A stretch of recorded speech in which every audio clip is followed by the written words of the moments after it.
And I'm Senate. Everyone, my name is Supo Nagarajan, AC pronouns C14, academic vice chair.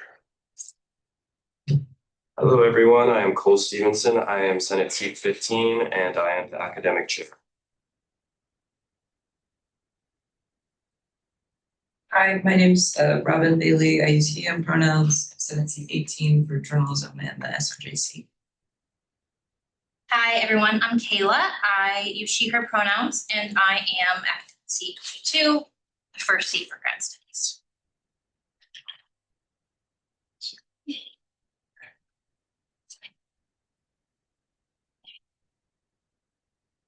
Hi, I'm Sierra and I'm clerk. Hi, my name is Erin Whitman. I use she, her pronouns, 20 and a deputy speaker. My name is Quadrian. I am Senate Seat 7, the Senate Speaker, and I use he, him pronouns. Hello, everyone. Jordan Ackerman, ASUO Vice President. Next, can we get the Senator to read the land acknowledgement? Senator Fisher. The University of Oregon is located on Kalapuya Alihi, the traditional indigenous homeland of the Kalapuya people. Following treaties between 1851 and 1855, Kalapuya people were dispossessed of their indigenous homeland by the United States government and forcibly removed to the Coast Reservation in Western Oregon. Today, Kalapuya descendants are primarily citizens of the Confederated Tribes of Grand Ronde and the Confederated Tribes of Siletz Indians, and they continue to make important contributions to their communities, to the UO, to the lands now known as Oregon, and to the world. And following the Indigenous Protocol of acknowledging the original people of the land we occupy, we also extend our respect to the 9 federally recognized Indigenous nations of Oregon: the Burns Paiute Tribe, the Confederated Tribes of the Coos, Lower Umpqua and Sislaw Indians, the Confederated Tribes of the Grand Ronde, the Confederated Tribes of Siletz Indians, the Confederated Tribes of the Umatilla Indian Reservation, the Confederated Tribes of Warm Springs, the Coquel Indian Tribe, the Cow Creek Band of Umpqua Tribe of Indians, and the Klamath Tribes.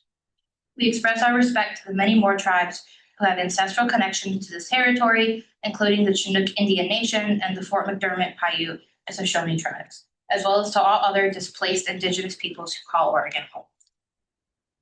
Thank you so much, Senator Fisher. Next, we'll move to the approval of the agenda. I move to approve the agenda. Second, Fisher.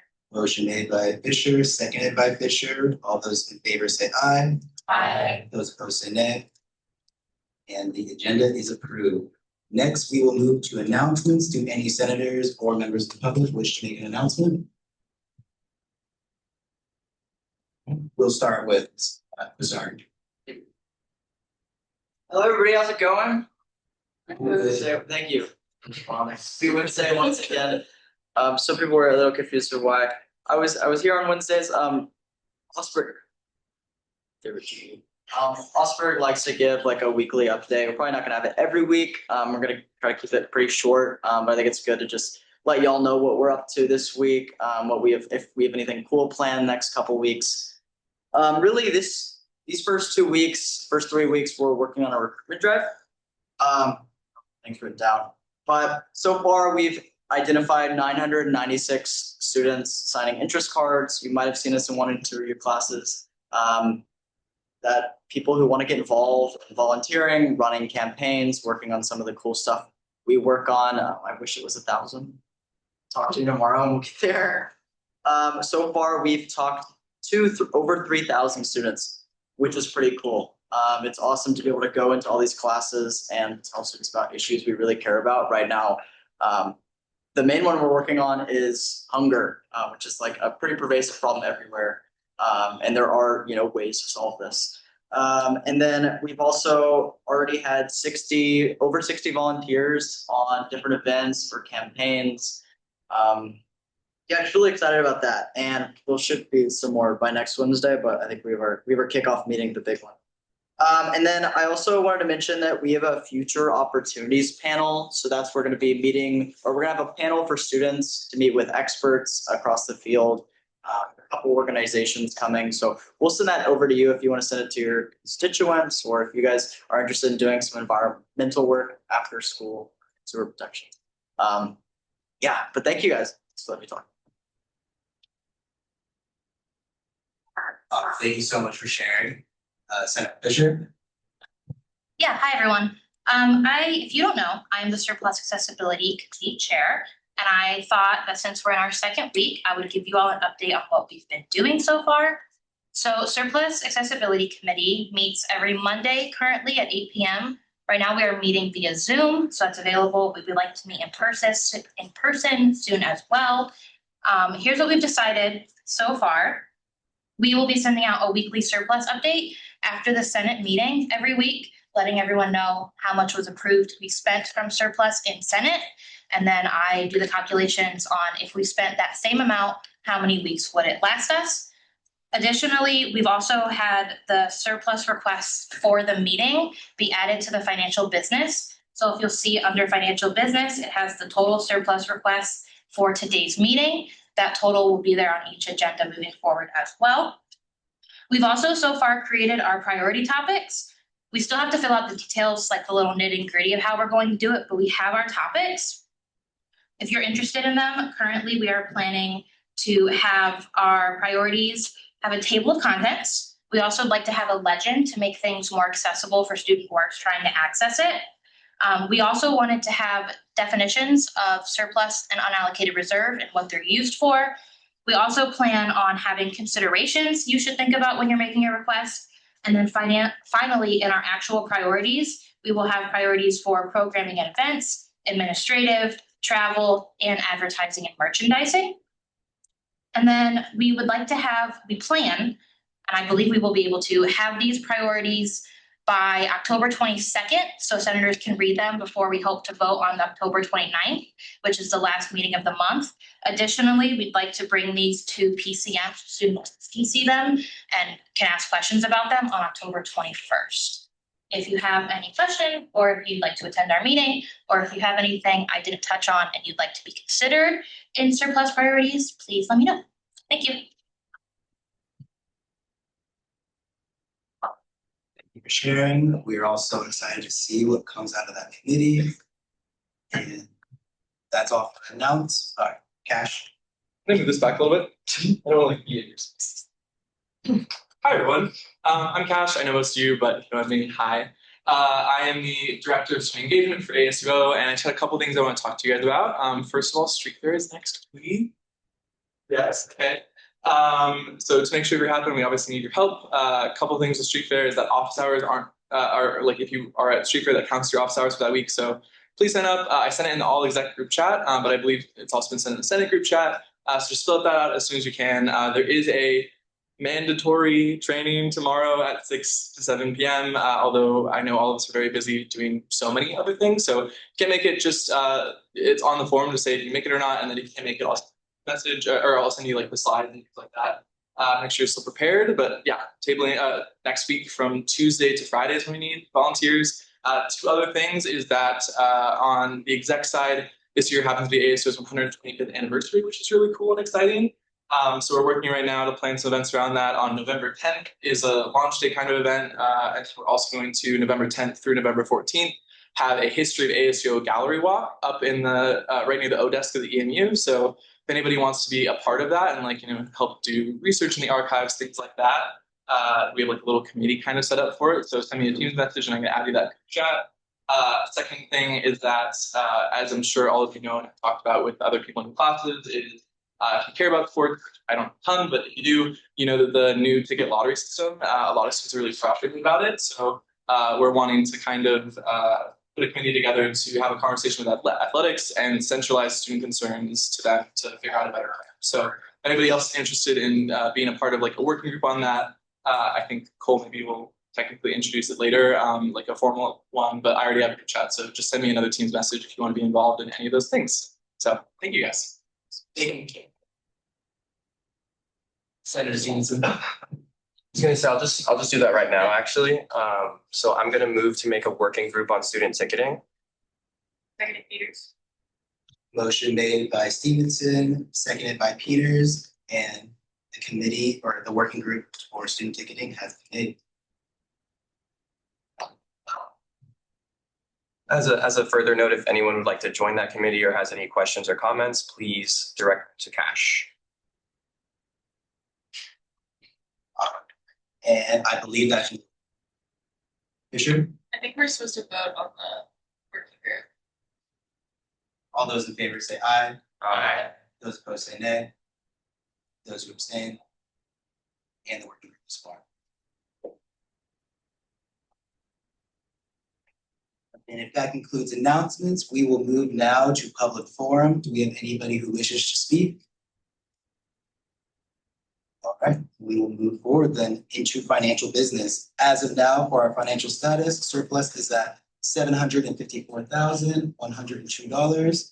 Unallocated reserves at $43,092. And if we were to accept every request tonight, we would spend $98,645. Almost a seventh of our budget. And now we will move into our transfer requests. We will start with Portland Student Council at UL.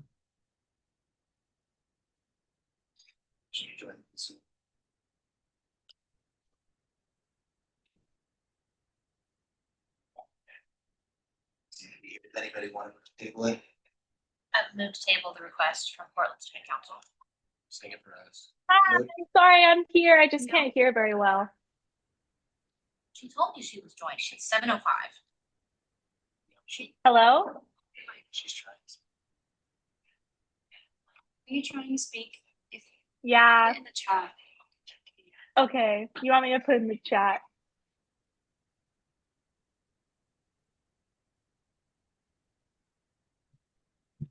Danielle, we're gonna work. We are gonna work Can on the you- technical issue and go to the next request, and then we'll come right back to you afterwards. Okay.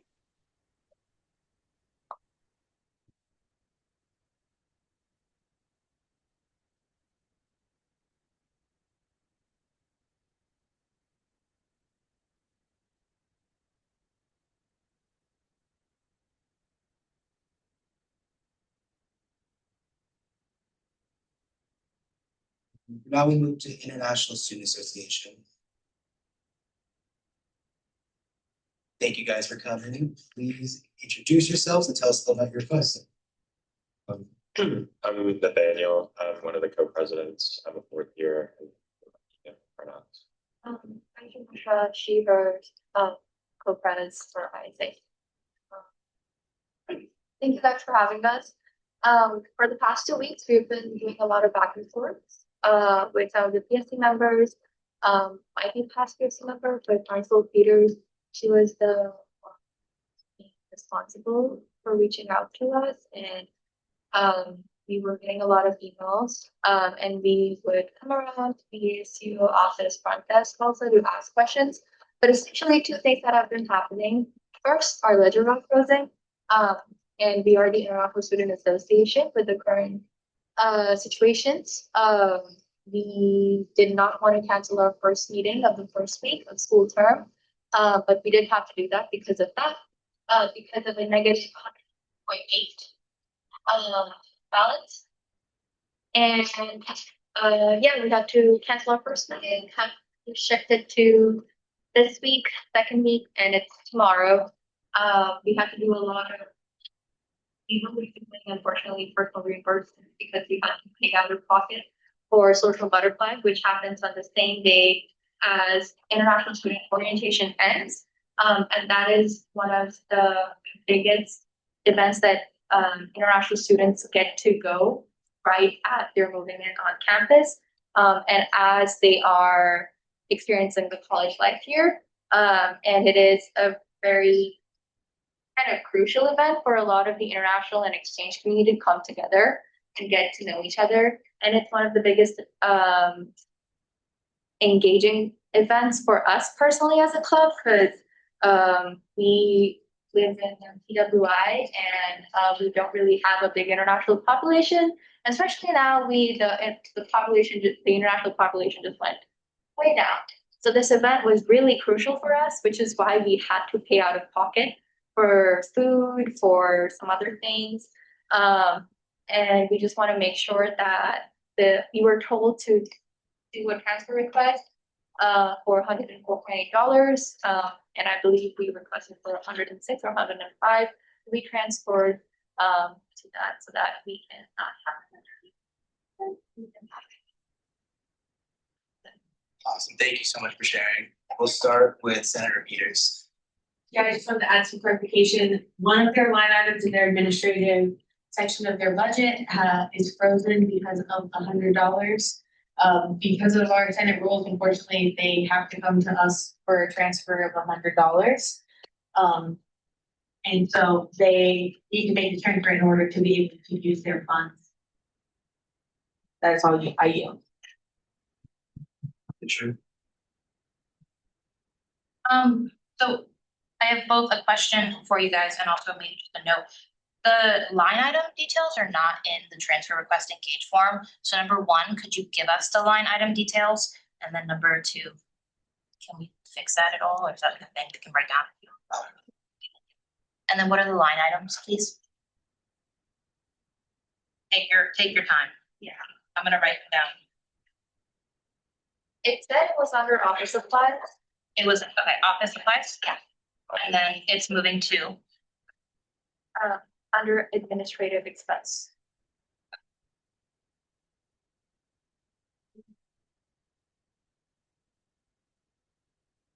And I move to transfer funds from within group International Student Association, OS number OS 044I, from line item office supplies to line item administrative expense in the amount of $110.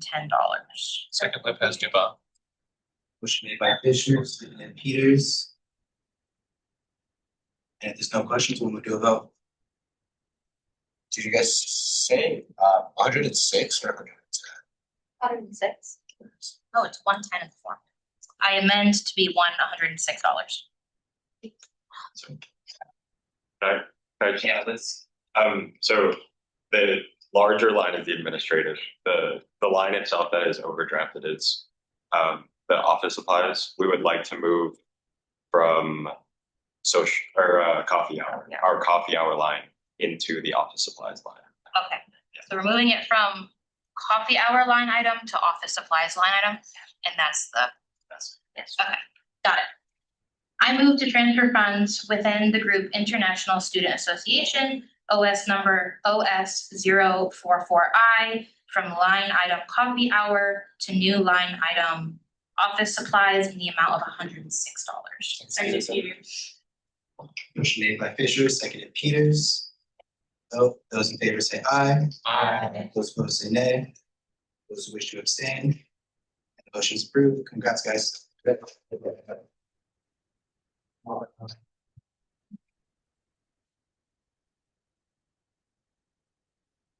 Next, we will attempt to contact Danielle with Portland Student Council at ASUO. Hi, can you hear me? I also have an email I can read from her. Hello, can you hear me?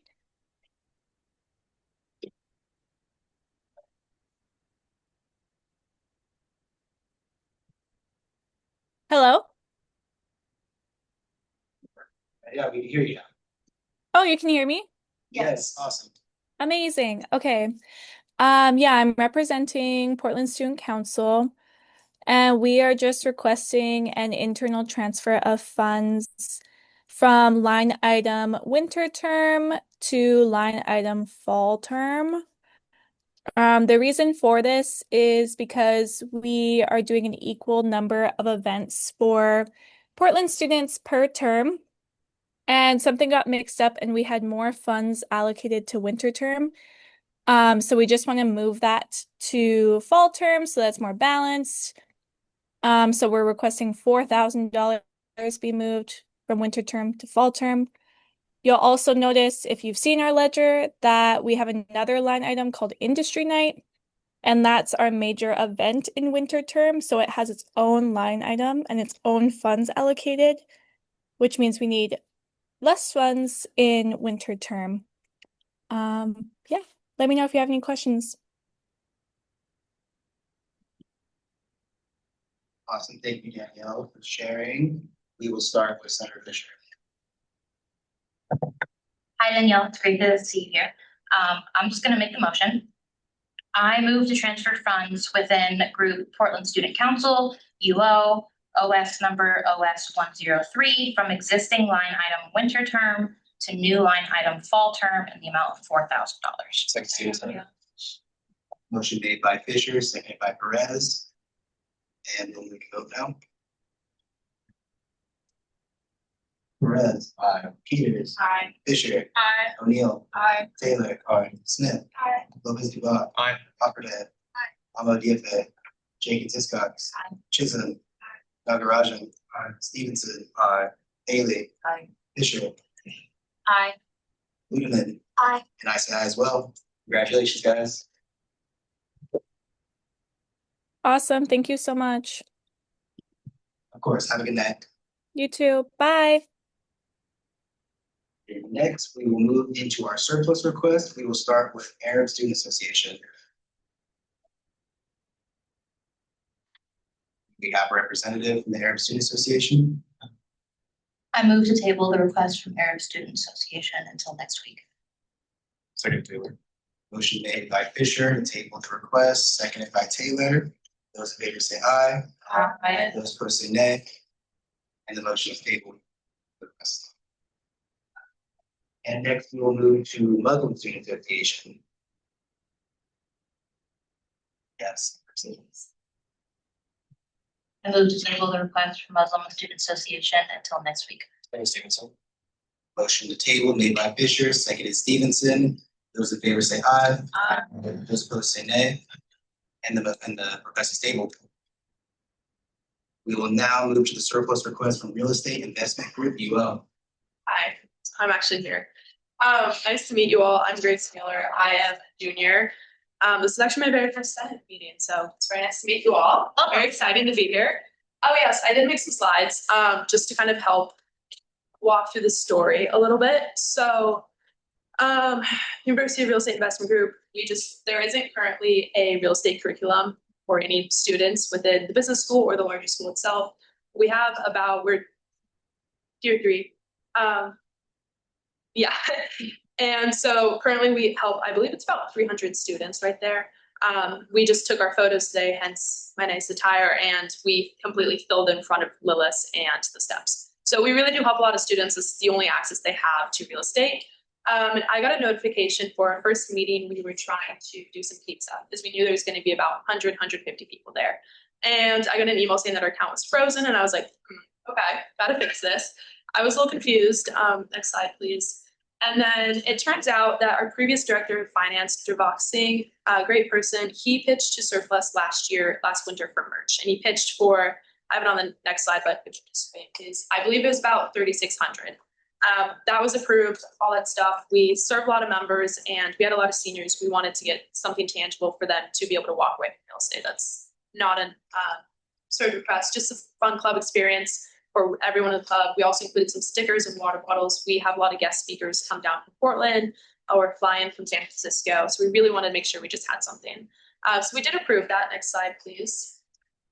I believe it was actually, yeah, it's right there on our summary. This is in the 24-25 for 3,566, carefully followed all the different guidelines to make sure that it's no more than $50 per person.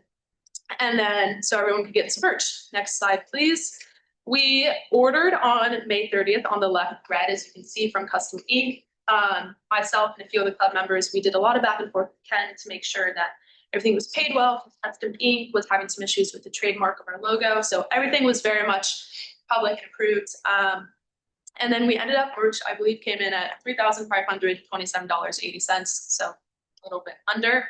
And then unfortunately, next slide, please, just due to kind of the exec team switching over, that was my first kind of action. Didn't quite realize how long things take to get the forms right. And then actually the shipping from Custom Ink took a little bit too long in the UO accounting department. So people weren't actually paid until after the fiscal year. I'm not entirely sure when that happened. I know it was sometime this summer. So next slide, please. I was just hoping to pitch to get the rest of our surplus back because our current budget for this year is $7,020 and we're currently frozen. So we weren't able to have food for our first meeting. We can't put together site tours.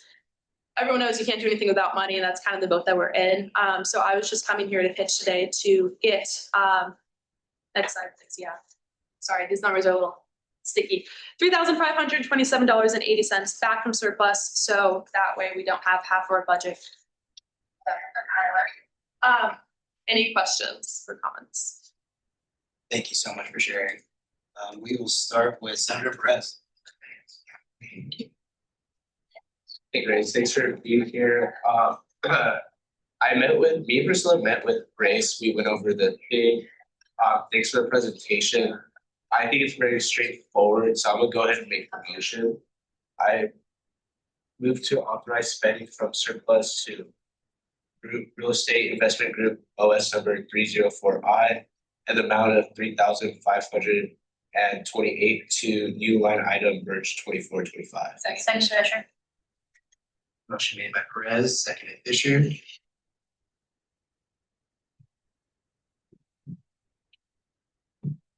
we have any other questions? All right, you want to do it?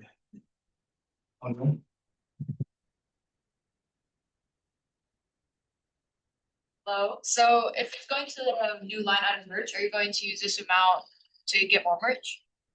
No, sorry, this is, so the merch we already actually have, we have 8 boxes for 300 people. But we're just trying to fill the gap.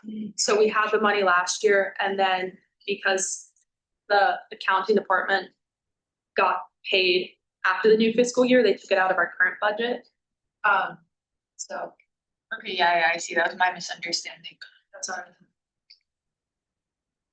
Yield. All right, we will now move to vote. Oh wait, we don't have a motion yet. Sorry. Oh, yeah. All right. Perez. Aye. Peters. Aye. Fisher. Aye. O'Neill. Aye. Taylor. Aye. Smith. Aye. Lopez Bob. Aye. Opperday. Aye. Diafe. Jenkins Hiscox. Aye. Chisholm. Nagarajan. Aye. Stevenson. Aye.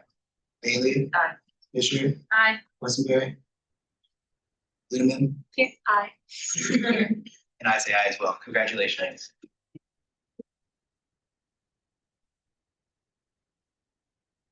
And for our next request, we have iGen.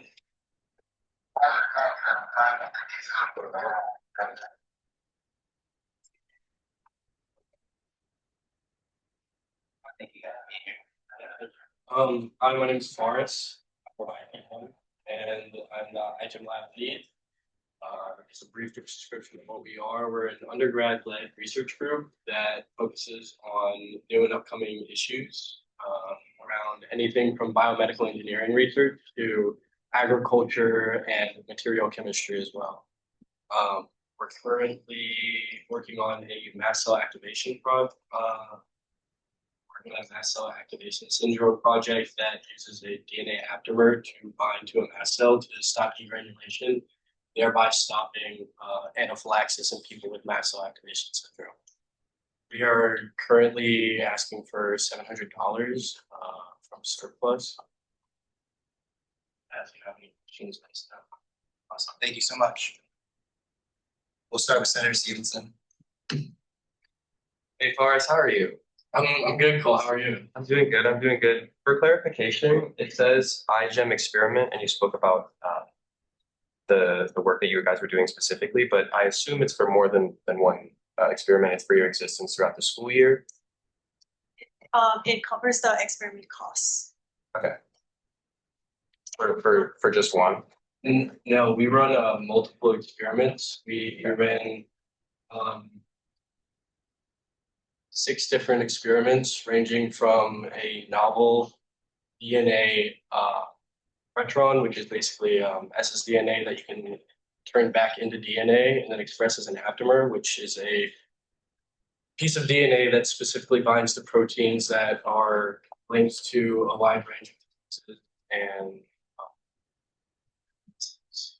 yeah, that's super cool. Anywhere from $100 to $200 per experiment is really cool, and the fact that you guys are doing that many throughout the school year is really cool. And so I'm gonna move to authorize spending from surplus to group iGEM, OS number OS 351 in the amount of $731 to line item iGEM experiments. Second Fisher. Motion made by Stevenson, seconded by Fisher. Senator Fisher. Yeah. Hi, guys. Thanks for being here. I do have a couple questions, more of just like fun questions. Can you talk about like what you're actually doing in the experiment?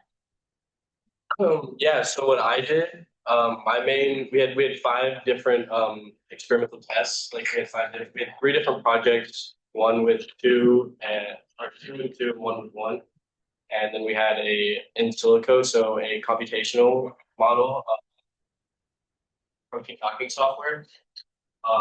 In lab, we tried to express a membrane protein that allowed histamine to enter our biotic, and that probiotic would use one of our parts, that's what they're called, and trigger DNA synthesis of our retron, which will then allow for that cell to explode. Yeah. And release a whole bunch of these, like thousands of these little aptamers that will target mast cell, the MRGPRX2 protein, and bind specifically to stop histamine from entering, which is a main factor in mast cell degranulation. Yeah, this is so cool. I just have one more question about it and then I'm done. Can you talk a little bit about like what the next experiments you plan to run are? You also don't, you can just say there's too many. Oh, I can. We just published our wiki, so there's a website with all of our research out there. It's iGEM. It's we did from histamine ribose switch to the membrane protein. My current experiment is rerunning that membrane protein experiment to more membranes on the surface of our coli. Yeah. We use a bacteria, a gram-negative bacteria, meaning 2 membranes instead of 1. And this channel protein sits between 2 membranes and allows small molecules to pass through. And the issue with small and charged molecules is they can't permeate through a membrane unless you have one of these channel proteins. Yeah, this is so cool. I just love hearing people talk about the research. Thank you, Ayul. Yeah. Senator Chisholm.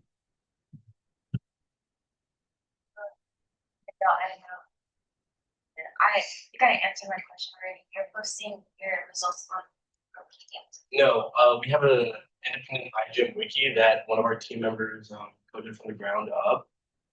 Currently out, it's through the iGEM site. It's a huge listing. I mean, we're an international bioengineering competition, so there's teams from Germany, which is Aachen, and they're from like different parts of China also have teams like specifically in biomedical engineering. Sorry, I kind of forgot your question. Oh, I was just wondering where you're from research, like is it open source? Yeah, it's all open source, yeah.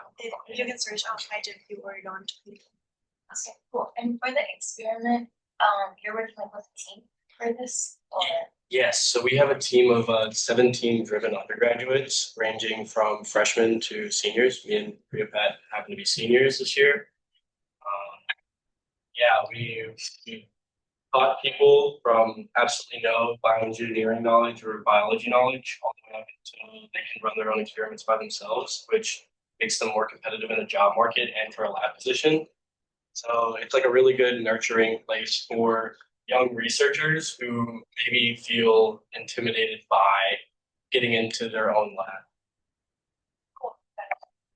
And any of y'all can join, by the way. You have to just like submit an application. Like I'd be more than willing to teach. Thank you. Thank you all so much. Yeah, just one thing. I found the website and I put it in our Teams chat so everyone can access it. Thank you, Ayul. Okay, give us more graphic knowledge, please. That concludes our questions. We will now move to vote. Those in favor say aye. Aye. Those opposed say nay. And those who wish to abstain. I didn't mean to say that. Yeah, Paul, come on, son. Those unanimously passed. You guys.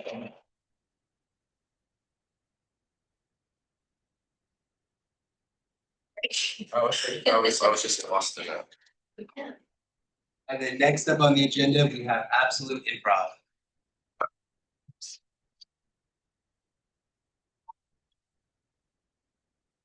Welcome, everybody.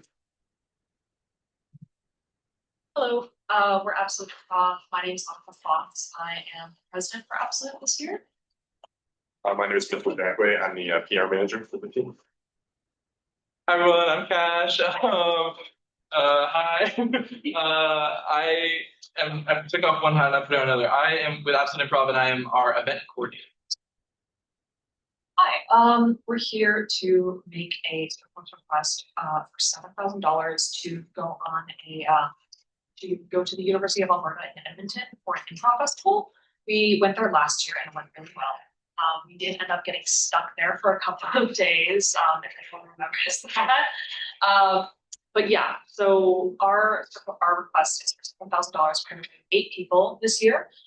6 of those people are new, so they haven't been there. We're only bringing 2 people back. That's myself and one other person who's a senior. And this time we're going to be flying through Denver, which has a less likely chance of getting snowed in. That Vancouver does not have any snow precautions, so we probably won't get stuck again this year. So there probably won't be another need to make a separate flight back when we get back. Additionally, we are not going to be requesting a hotel for this day because we are staying safer.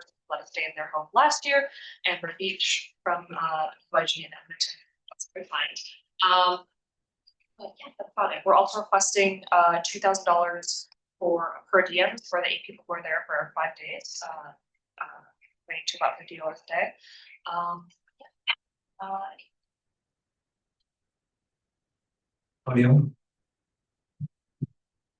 Hello, thank you for coming in.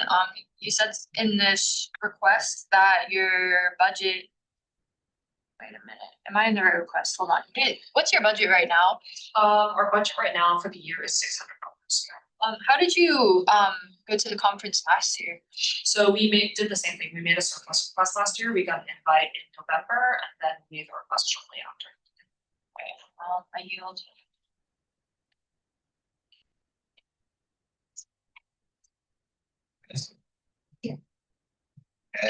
Thanks for being here. Did you guys put this in your budget request for this year? When you guys had your budget? No, we didn't. Because we weren't sure at the time how many people were coming or how much money we needed to get for our flights because it changes so much with the buffers and all that. We'd like to hopefully put it in our budget for the future, but last year it was didn't have time to work out how that could be. Gotcha. And then is this something you guys plan on doing from now on? Yes, hopefully in the future. Last year was our first time going, but it's going right after I think. Thank you. I yield. Hi guys, thanks for. I was curious if you had a breakdown of flights and just the other costs. Yeah, I do. So right now, when I was making the cost for the budget, I looked at the flights for 8 people. It wanted to be about $3,700 to fly to Houston Airport connecting from Denver to Lynn and Edmonton. And then I was informed that the flights had to be fully refundable, then bringing it up to about $4,800. So my buffer of flights was $1,700. So my total amount of flights was $5,000. Right now, the only buffer for it is $200. So if the flight changes in any, the prices change in any way, they're really low right now, and I expect they'll go up. So the only problem is that we might need to request more money for the flights because when I initially put in the surplus request, I wasn't aware that it had. And then what are the other costs that? Oh yeah, the only other costs included in the budget request are $2,000 for a meal per day.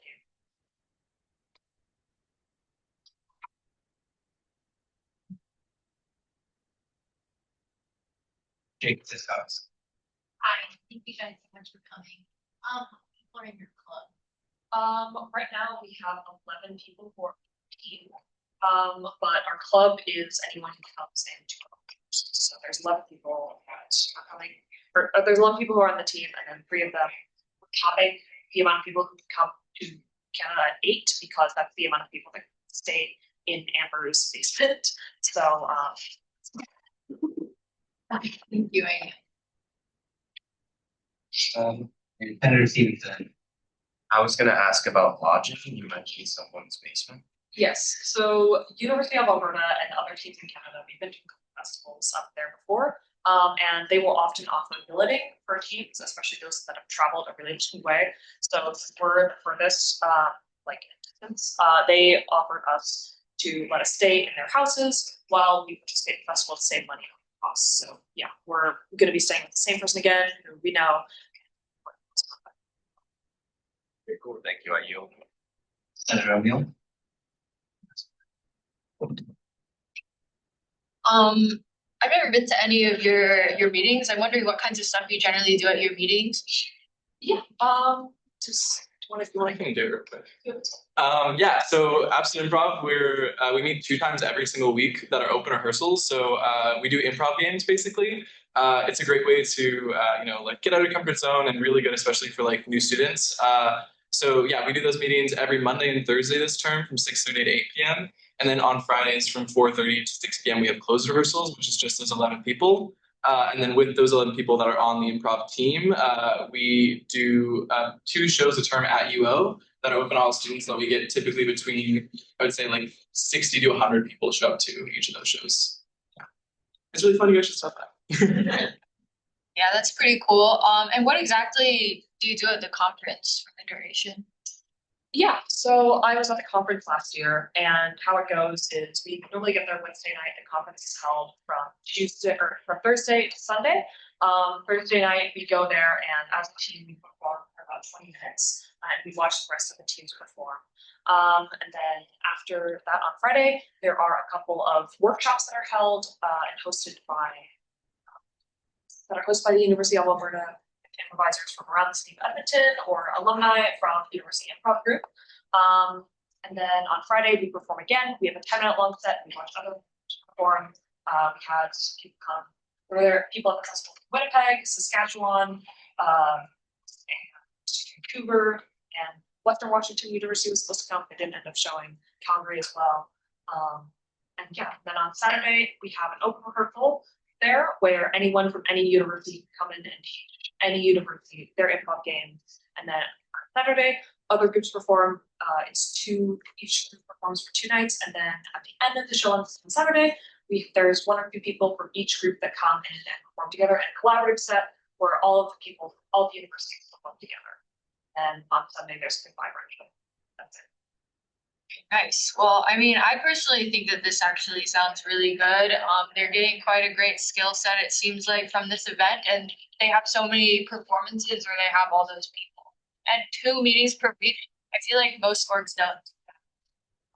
Yeah,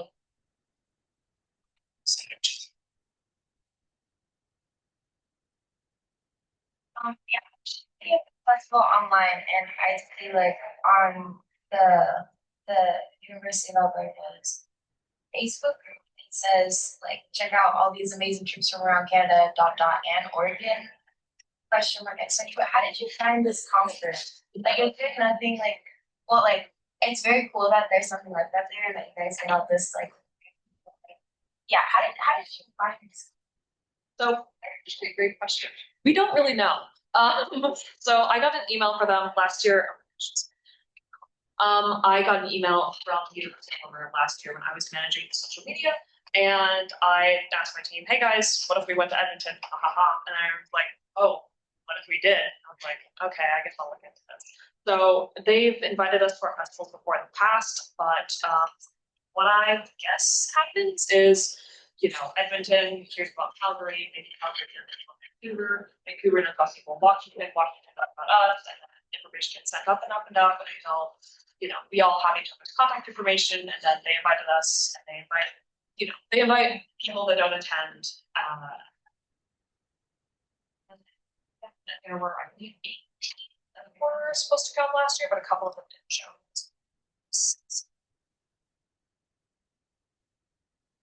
Peters and then Lopez Dubois. Yeah, I just wanted to express my support. I was really impressed when I met with Monica, the amount of planning that she had done and preparation. This festival is next term, and they are requesting these funds now. To me, this shows a level of planning in these funds. Also, for less than $1,000 to get 8 people per person to get 8 people to another country is, in my opinion, a really cheap amount. Yeah, and this is a really great, they established this connection last year and then have continued this connection, you know, for it to get in the UO name places. This is doing that. I Yeah. know. I just want to mention, we've also, like, after we went to the festival Edmonton and we met with everyone there, the University of British Columbia invited us to our festival that month and a half later. We ended up going up there. That was on spring break. And then University of Western Washington invited us up to a festival. We couldn't make that one, unfortunately, but yeah, we're building a lot of connections. We plan on maybe hosting something ourselves this spring. So yeah.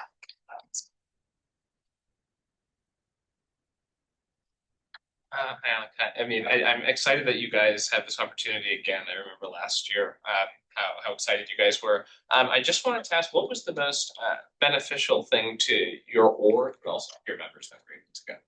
Yeah, all of the members that went last year had a really great time. I mean, that's pretty obvious.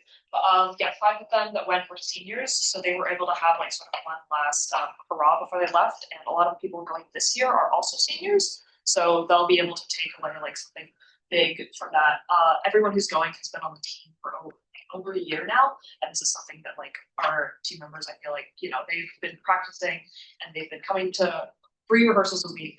And demonstrating their improv skills. Now they get to show it off in another country. And then also, yeah, as I just mentioned, sorry, talking a little too fast. As I just mentioned, we've made a lot of connections with other teams. And I think it's like, it really builds improv and is more of like a thing for a lot of people. And it's just a great way to like get out of your shell, build comfort, and a lot of like, it's a good skill to have. Yeah, absolutely. That's excellent. Thank you, Maggie.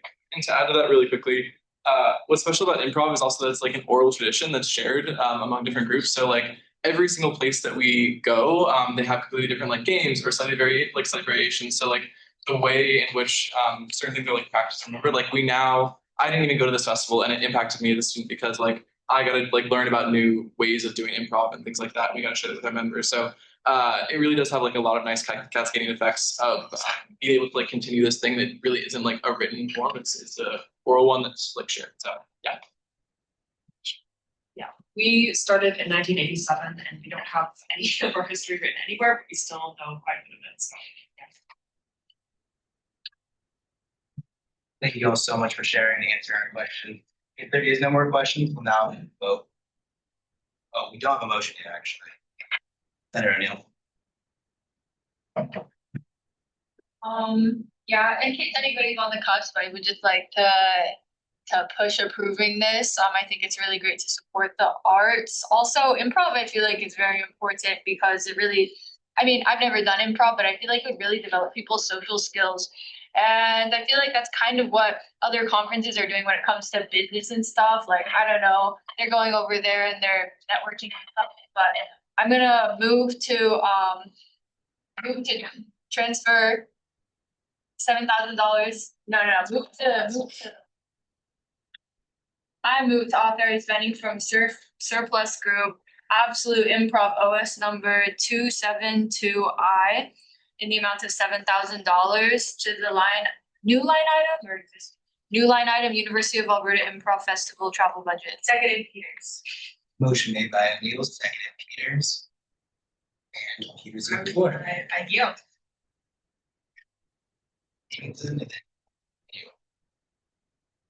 I just had a quick question, clarification. I just saw the budget outline, and then you had the 1350 for buffer.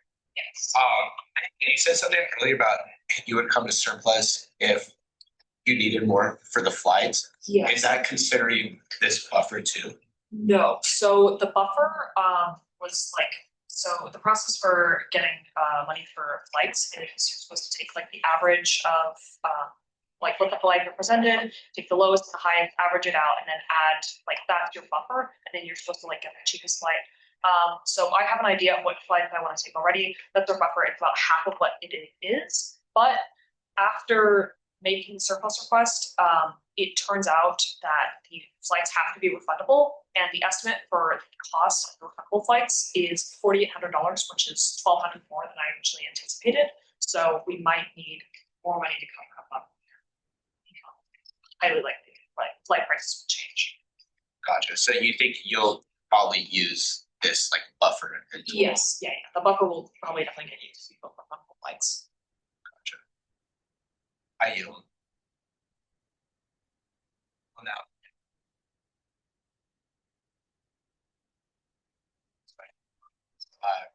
Peters. Aye. Fisher. Aye. O'Neill. Taylor. Smith. Lopez Dubov. Aye. Copperhead. Amo Diabed. Jenkins Cox. Chisholm. Nakarajan. Aye. Stevenson. Aye. Haley. Aye. Fisher. Russell. Ludeman. And I say nay as well. Congratulations, guys. Thank you.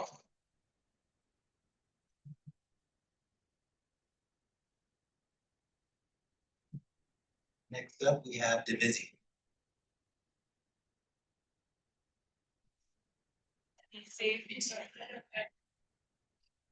Hi, I'm Alexis Smith. I'm the Assistant Business Manager and Merchandise Manager for DVC.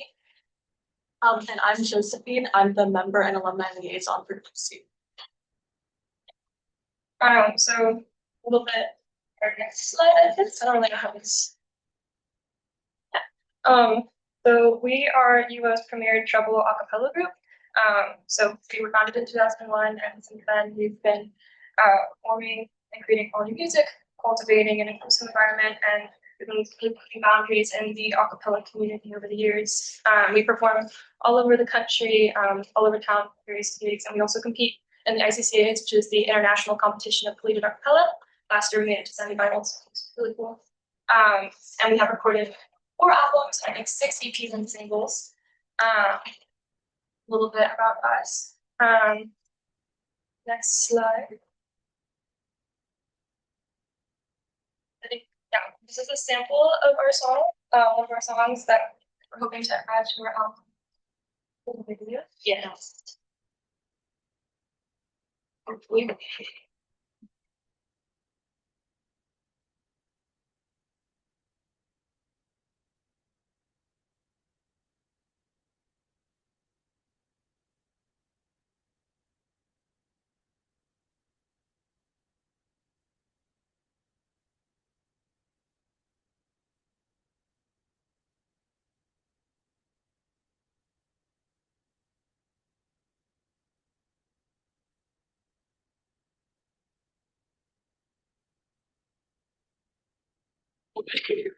You should skip. I'm gonna start like now.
That's a segment from Same Boat by Lizzie McAlpine.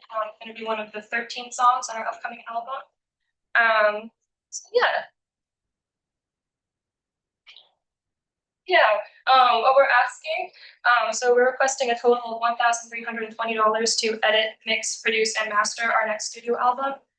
Over the past 2 years, our previous recording manager, NWC alum Daniel McManus, recorded a total of 13 songs that will be included on this upcoming album. Then 800 of the requests would go towards David Fowler, and $520 would go towards Bill Hare.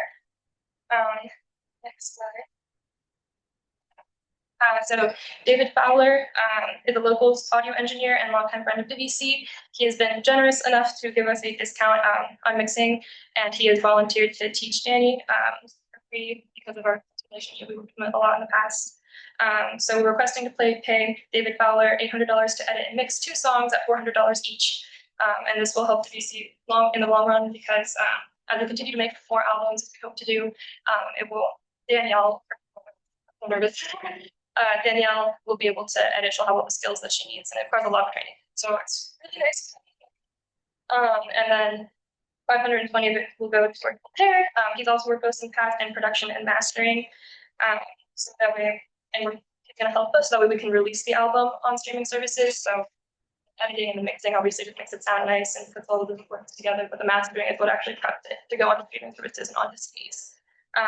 Hoping to be able to release because I don't know about you, but personally, what got me into WC was listening to their stuff online, and that really pushes it out. Not just us, but you all. Yeah,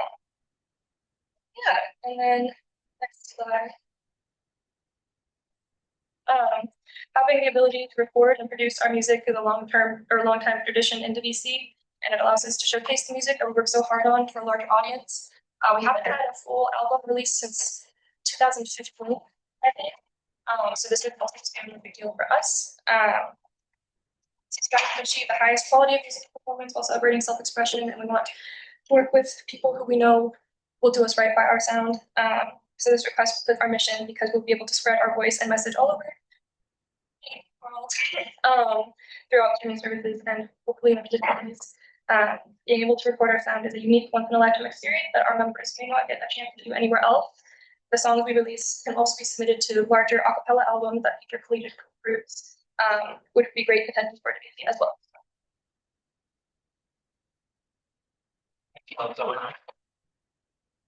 Before we get to the question, I just wanted to clarify. I met with Chloe yesterday, and the age form does say that they're going to be sold as CDs. Are they going to be distributed or put on a free platform? Just because with IP funded things, they can't be sold essentially. They would have to be distributed. Is that something that's okay with you guys? Okay, awesome. Then we will get into the list, starting with Bailey. Okay, I have a question. Oh, yes. Yeah. Okay, first a question. You said you requested these funds in surplus last year and you didn't get to use them in time. So were they just returned back to surplus? Yeah, they're unspent. If they're unspent, they would have been swept, and so they'll be back in surplus essentially. Then, can I make the motion then? Okay. I move to authorize spending from surplus to VC OS number OS 175I, the amount of $1,320 to mixing and mastering. Second series. Yeah. And I also just wanted to say, VC was on the picket line, they performed, and that meant a lot to us and to the workers who are part of the VC. And we appreciate that. Thank you. Motion made by Bailey, seconded by Stevenson. And continuing discussion, Senator Fisher. No, I yield. Nagarajan. I'm just wondering how y'all finance like work. It's a combination of fundraising and also past I'm newer to it. I think some of it comes from our budget from ASUO, but also a lot of it is personal money. So yeah, we pay a lot out of personal too, and this one we just can't cover personally, and so I am. Great, thank you guys. We can move to a vote now. Starting with Perez. Aye. Peters. Aye. Fisher. O'Neill. Aye. Taylor. Smith. Lopez Dubois. Aye. Alfred. Ahmadiyya. Jenkins Hiscock. Chisholm. Nagarajan. Aye. Stevenson. Aye. Bailey. Aye. Fisher. Aye. Westbury. Aye. And I say aye as well. Congratulations.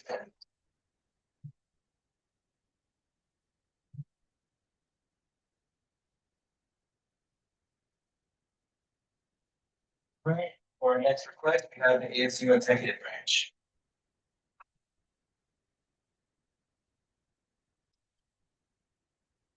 Hi, good evening. Good to see you. My name is Daphne Patrick, she, her pronouns. I am the ASO Executive Branch Chief of Staff.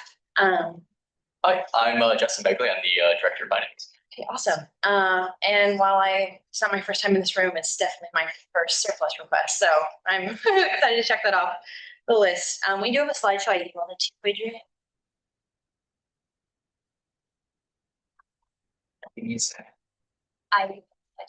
Oh, you need this one. Yeah. Sorry, I sent it on the.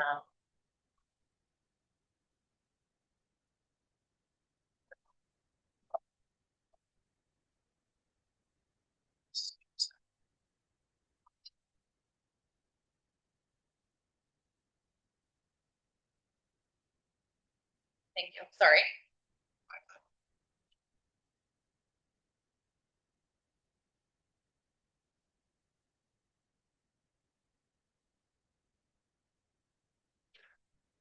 One note I'll make in the silence is the clerk is having a hard time hearing us, so if we could all speak up just. Nice. Especially on the ends.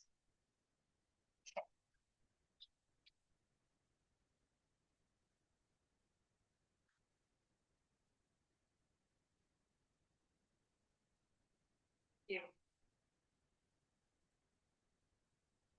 Okay, great. Like I said, we're the ASO Executive Branch. We're your sibling branch. Woohoo! You can just go to the next slide. Okay, so we're just gonna, elephant in the room. This is a really big request. It's $35,000. So we just want to start off by, going on a roadmap to talk about what we're going to talk about tonight. This is a request that's fully going into our stipend line item. So first we're going to go over the budgets. We're going to compare our executive budget from last year, which propelled the decision that our previous finance director made to give us the budget we are working with this year. We're going to compare those numbers. We're going to talk about exec sweep back to surplus, what was returned to this fund at the end of the fiscal year in the summer. And then we're going to talk about the tax model, which you're all familiar with. That's how we all get paid.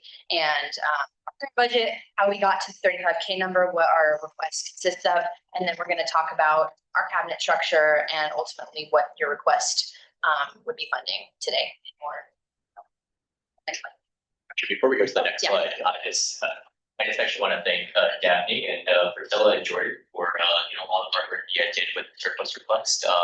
I mean, $35,000. That's a way less number than what we had originally, right? Yeah, that's true. We'll get to that. Yeah. We'll get to it later, but it was more. So they did a great job.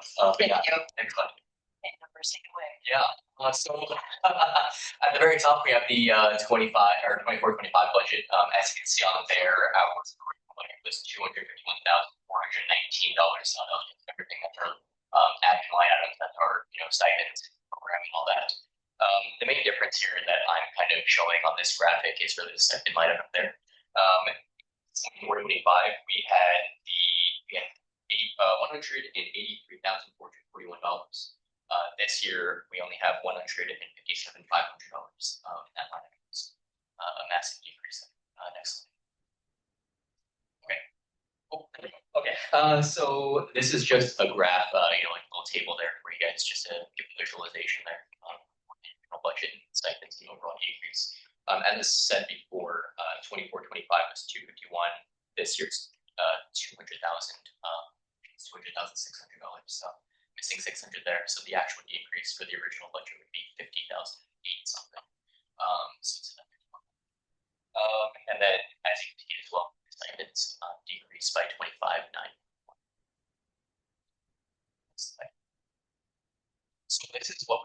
surplus. So our sweep was 2,235 from our admin, 12,773 from our programming, and 11,000 items. So that's just altogether 26,371.61. And in total, exec actually swept back because we took a decrease at $50,000 to $76,000 for 75. Okay, so that was the main overall decrease from exec. That's how much we returned to surplus. So that's the fun fact at the bottom. Yeah. When they're Yeah, so the fun fact is that the sweep was that 26,000 number that you can see, but then with our overall decrease of $50,000, we're looking at over a net positive of $75,000, which is less than 75, the less than 35 that we're asking for, but we'll get into that breakdown. So that's our sweep back. Next slide, please. Okay, awesome. So now we're going to get into the TOS model and kind of talk a little bit about the length of our terms. So we all have these. It's a little bit different for the executive than the legislative because obviously you guys are elected and we are appointed. So here I have included our max length of terms that officers can receive stipends. So mainly what I want to draw your eyes to is the cabinet directors and cabinet secretaries. So cabinet directors max length is 11 months and then secretaries is 9. So something that we noticed when we were looking at what was left over in our budget or in the exact budget from last year was that the reason that we saw so much money left over in the stipend line item, almost $12,000, was not taking advantage of the full length of officers' terms that they're able to get paid. So, for example, instead of paying a secretary for the full 9 months that they're able to get paid, they were hired, maybe in October or November. So they were only hired for only paid for 7 or 8 months, which resulted in them not using their funds to their full capacity, not being paid the full amount, resulting in the leftover money at the end of the year. And then I also want to point out that last year's finance director, great guy. However, I do believe that when he was creating our recommendation for our executive budget to use this year, that was something that was being taken into consideration, that last year's exec leadership, so the president, vice president, chief of staff, was saying, oh, hey, it looks like, we only pay people for 7, 8 months. They probably can do that next year. And using that fact to create our recommendation and to create the exec budget that we're using doesn't allow this administration to hire people and operate at our full capacity for the full amount of time that our TOS model in our governance document says that we can. So that's kind of a flaw that we're seeing and that really impacted our ability to hit the ground running this summer. It meant that if we wanted to use the money that we were allocated based on last year, we would have had to hire secretaries well into the school year and not when they are permitted to be hired and paid for the TOS model. So that kind of sucks. It's just challenging for us. That was something that we saw for directors and secretaries, is that in order to meet this really restricted budget, we wouldn't be able to. So that sucks. But that's just kind of the breakdown. You can see that, and that's just pulled directly from the TOS model. Next slide, please.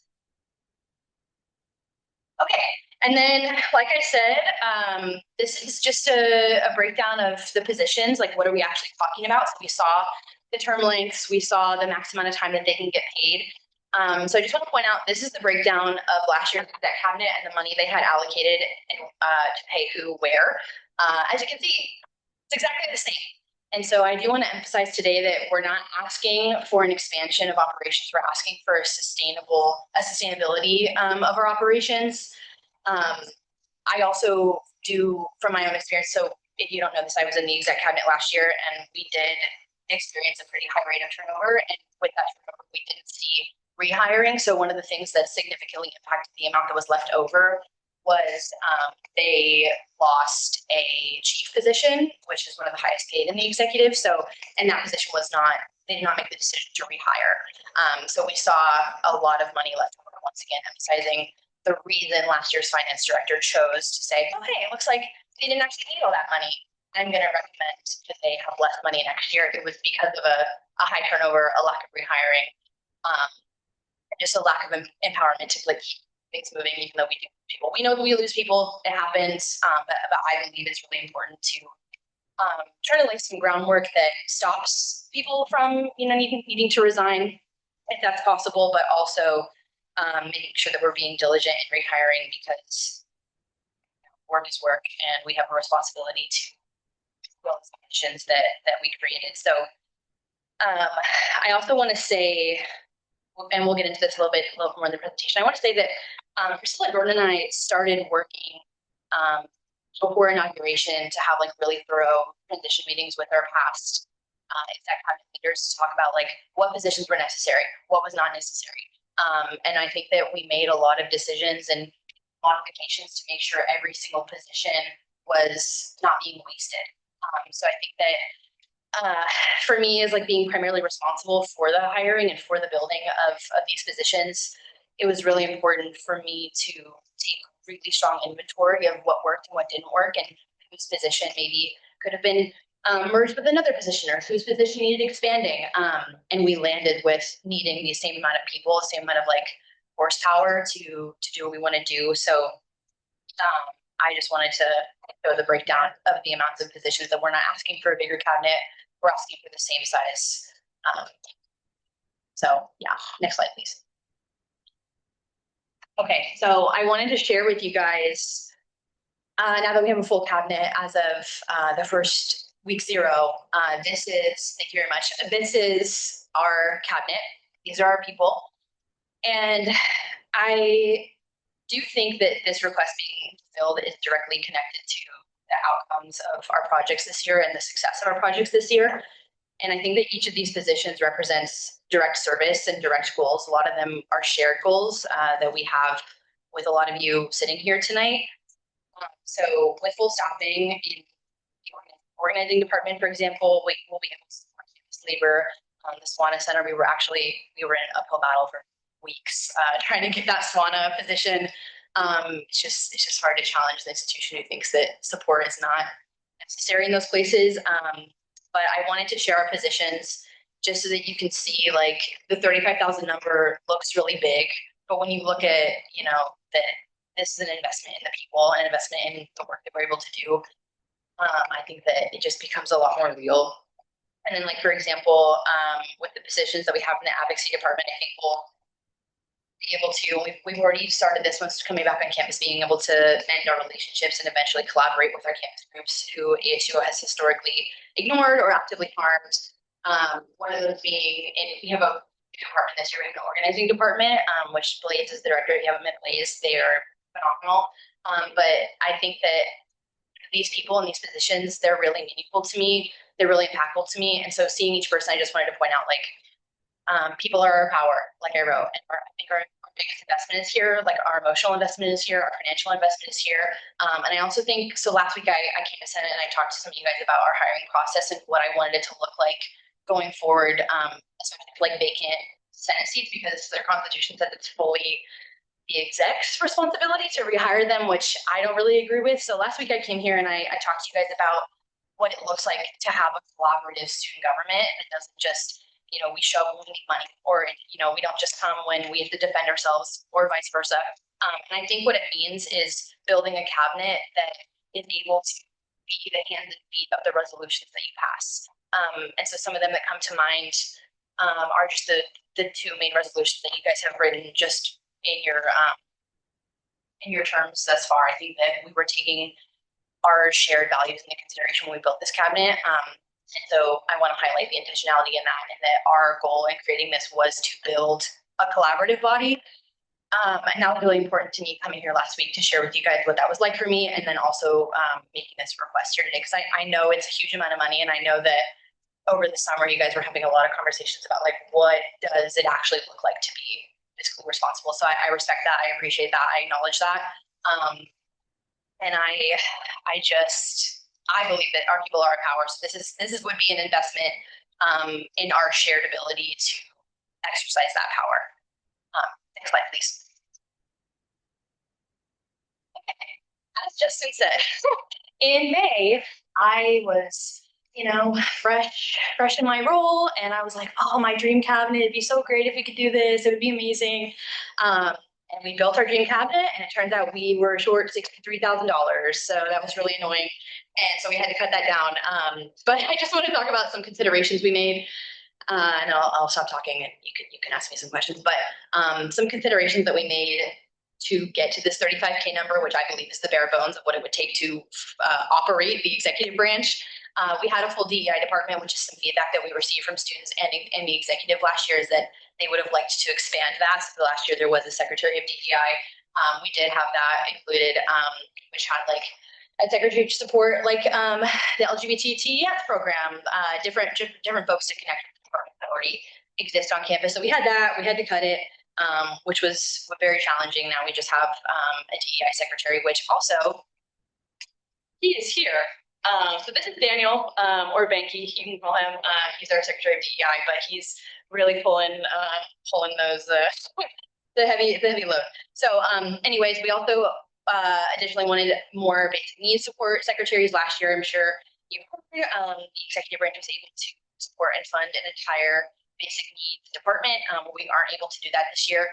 But we do have one basic needs secretary, so we had to shrink that down. And then we also initially had more comms secretaries. ASUO comms is a beast, as I'm sure you can imagine. So we hoped to have more than a team of 4, maybe a team of 5 or 6, but we weren't able to do that. We just thought it wasn't financially responsible. We could handle the team we have, which, like I said, is the same size as last year. And then lastly, something that's been really important to us is how can we like adequately support labor on campus? And so our initial idea, we really wanted 2 labor secretaries. Right now we just have 1. It's Gonzalo. Yay, love Gonzalo. We're so lucky to have him. But initially we wanted to have 2, and our goal was to be able to represent the undergraduate student worker population and then the graduate student worker population and get the GTFF representation. We do have that in Gonzalo, but we don't have any undergraduate representation in our cabinet, unfortunately. So those are just some things that we wanted to do that we have had to kind of trim over the summer.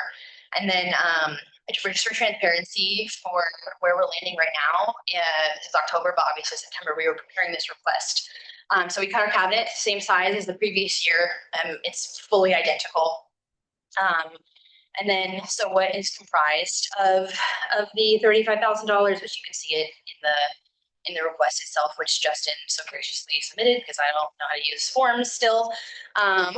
So it includes the deficit that we don't have from the 157,000 to the 183,000, which is the gap from the 2024 to the 2025 budget. So it includes that, and then it also includes our interns request. So normally this is something that the executive comes to Senate for at the end of fall term or the beginning of winter term to fund our executive internship program. So we just collapsed it into this request because we don't want to have to return. We know that's coming. Why would we put it off if we know that's coming? We're going to be responsible in that way. And then lastly, Cash, we got to talk to earlier, and then Justin, they were able to start a little bit earlier and were able to work they were able to work for the whole month of June. They were hired in the month of May, so they were able to start early, which is really, really beneficial for us considering it was student engagement, which is our only constitutionally required position in the executive branch. And then it was really great to have Justin to help us figure out what our overall budget cut means, because as we mentioned earlier, we didn't just see a stipend decrease, we also saw a overall budget decrease, which affects tons of stuff, including the money that we use to go lobby, including the money that we use to co-sponsor. All of those budgets are significantly smaller. And so having Justin on in June really, really helped us. It helped us ground ourselves in what it actually meant to navigate that we do have a significantly smaller budget as an entire exec. So Justin and Cash received stipends for the month of June, which for the TOS model, it's 1 month too many. So essentially it's a 12-month term instead of an 11-month term. So we're requesting back pay for the stipends, $850 each, 1 for Justin, 1 for Cash.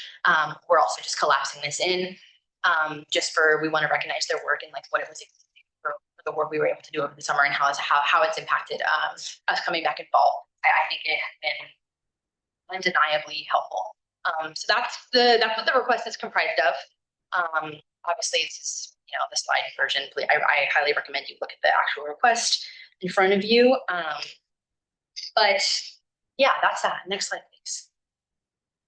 Okay, that's enough for me. Well,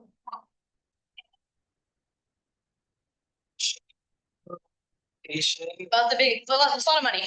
It's no small potatoes. Start some questions, Doniel.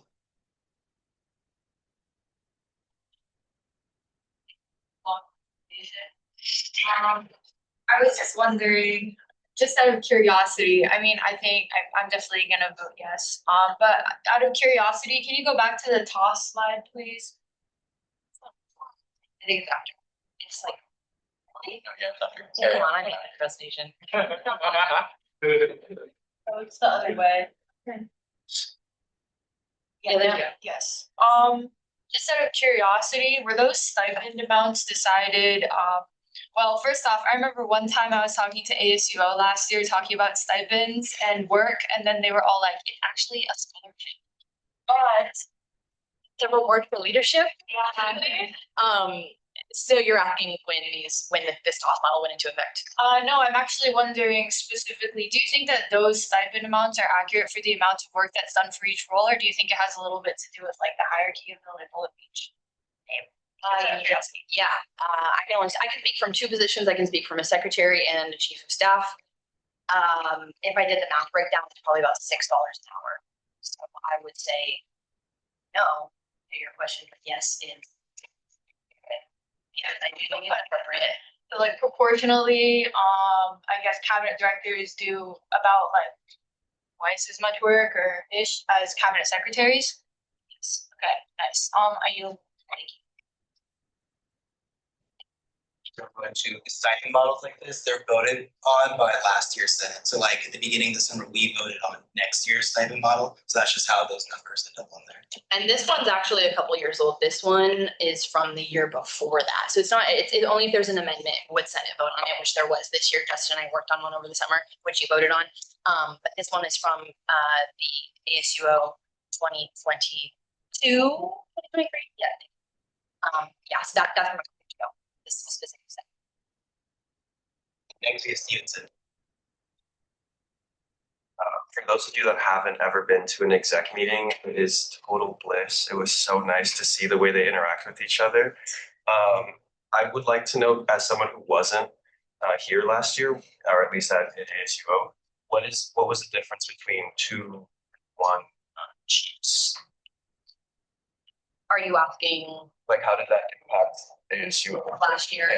Yeah, last year, I do think it was a challenge losing our chief of staff. So last year was a similar setup. We had a chief of admin, which is my job, and then a chief of strategy, which is the same setup we have now. The way I would explain it to you in simple terms is that my job and Andrew Ducharme's job are the inverse of each other. I'm the internal face, and I manage the people and the workflow, and I plug them in where they need to go outward, and then the inverse of that is obviously long-term projects and bringing things in to our cabinet and bringing things into our staff that we need. And so the loss of that, when we lost the admin, we had someone who had a very much policy head, long-term head, very much not a, maybe just was more interested in the external policy work, now having to take on the role of also the people. Managing people is a work and a half. So losing that, I think it was really hard on the person who had to take on the role, and I think that their work suffered in both, both. Thank you very much. I yield. Senator Fisher. Hi guys. Okay, I have a couple things. The first thing I want to say is when I originally read the request, I was hesitant and I was like, I don't know, this is a lot of money. I do the surplus stuff now, so that matters. But I think you did an amazing job explaining it, and I feel much more comfortable. That being said, I do have questions, but I wanted to preface that because I want you to know that I'm asking them like in good faith. The first thing I want to clarify is that your budget got cut because the previous administration was not following the cost model. Like, what happened there? Yeah, so just to explain kind of the budget process. So last year's finance director, Hunter, he looked at the previous 2 budgets. So the budget that he had and the budget before that. And he made a recommendation to PFC during November, when they had their budget meeting. Exactly. To cut the budget based off the past 2 years. So as that already kind of prefaced that, last year they lost a lot of people turnover and they lost their chief of staff kind of at the end of fall term. So that was like $6,000, kind of just not being used at the end of the year. So using the past two budgets, he made a guesstimate of where this year might, how we might spend our money this year, and it's a large decrease.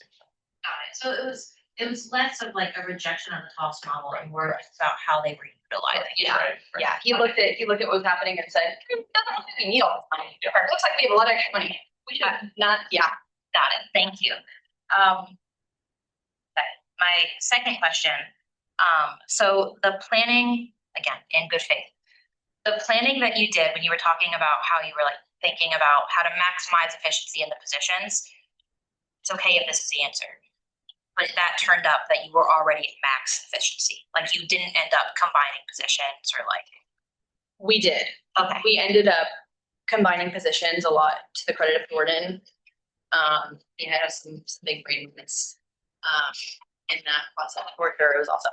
But we ended up combining positions and then removing some positions and, well, not removing them, but kind of like expanding positions that already existed into more to help us right some efficiency issues that I noticed last year, and then also to work on the specific cabinet's goals. So Priscilla and Jordan's campaign goals. So then follow-up question to that, and it might be a dumb question. Go for it. So how did these things change, but the number of the people is the same?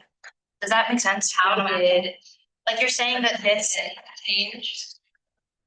Because the 63 number before, right? There had to be like way more positions, right? Well, I guess what I'm saying is when we have, can we go towards the end when it's like this cabinet looks very much like the other cabinet? Kayla, was your previous question? You can call Kayla. Was it the efficiency question? Was it about efficiency this year to last year, or were you? Yes. Oh, yeah, okay. Like what? Okay, then I answered it properly. Okay. So I'm saying that this says this, they look the exact same, right? But you're saying you're maximizing the efficiency, and I'm wondering how that happened. Oh, I love this question. Thank you. Sorry for being confusing. No. This is, I talked for 20 minutes straight, of course. So in good faith, I'm also going to respond to these, and also I think I am qualified to answer this. I was the executive and you as well. If you last year, if you want to comment on this, last year I believe, and obviously to Google this, I'm not them. Last year there were positions in the executive that I believe were more niche. So I'm going to give you some examples. So we had a basic needs department where there were folks whose job was Secretary of Sustainability, Secretary of Transportation, Secretary of what else? Yeah, there were a couple positions. I trust you. Yeah, okay. There were a couple positions that were like, that's a little broad, that's a little vague, that's a little hard to, what does that mean? Okay. And are they tactical or are they niche? And so this year, Jordan, Priscilla, and I had a lot of really, really long conversations with a big old whiteboard, like the Always Sunny meme, where it's like that was us.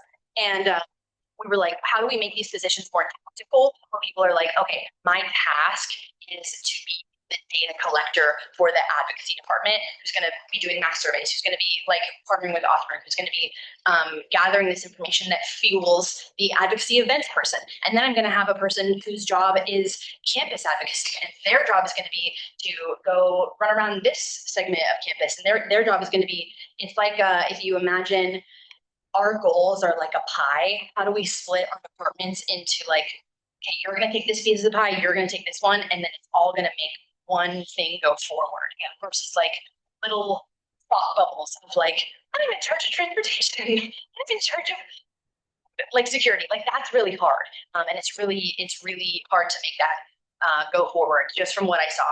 And like I said, no critique to the previous folks who built that. I'm not them. But that was our idea for efficiency maxing, if you will. Yeah. Perfect. Thank you.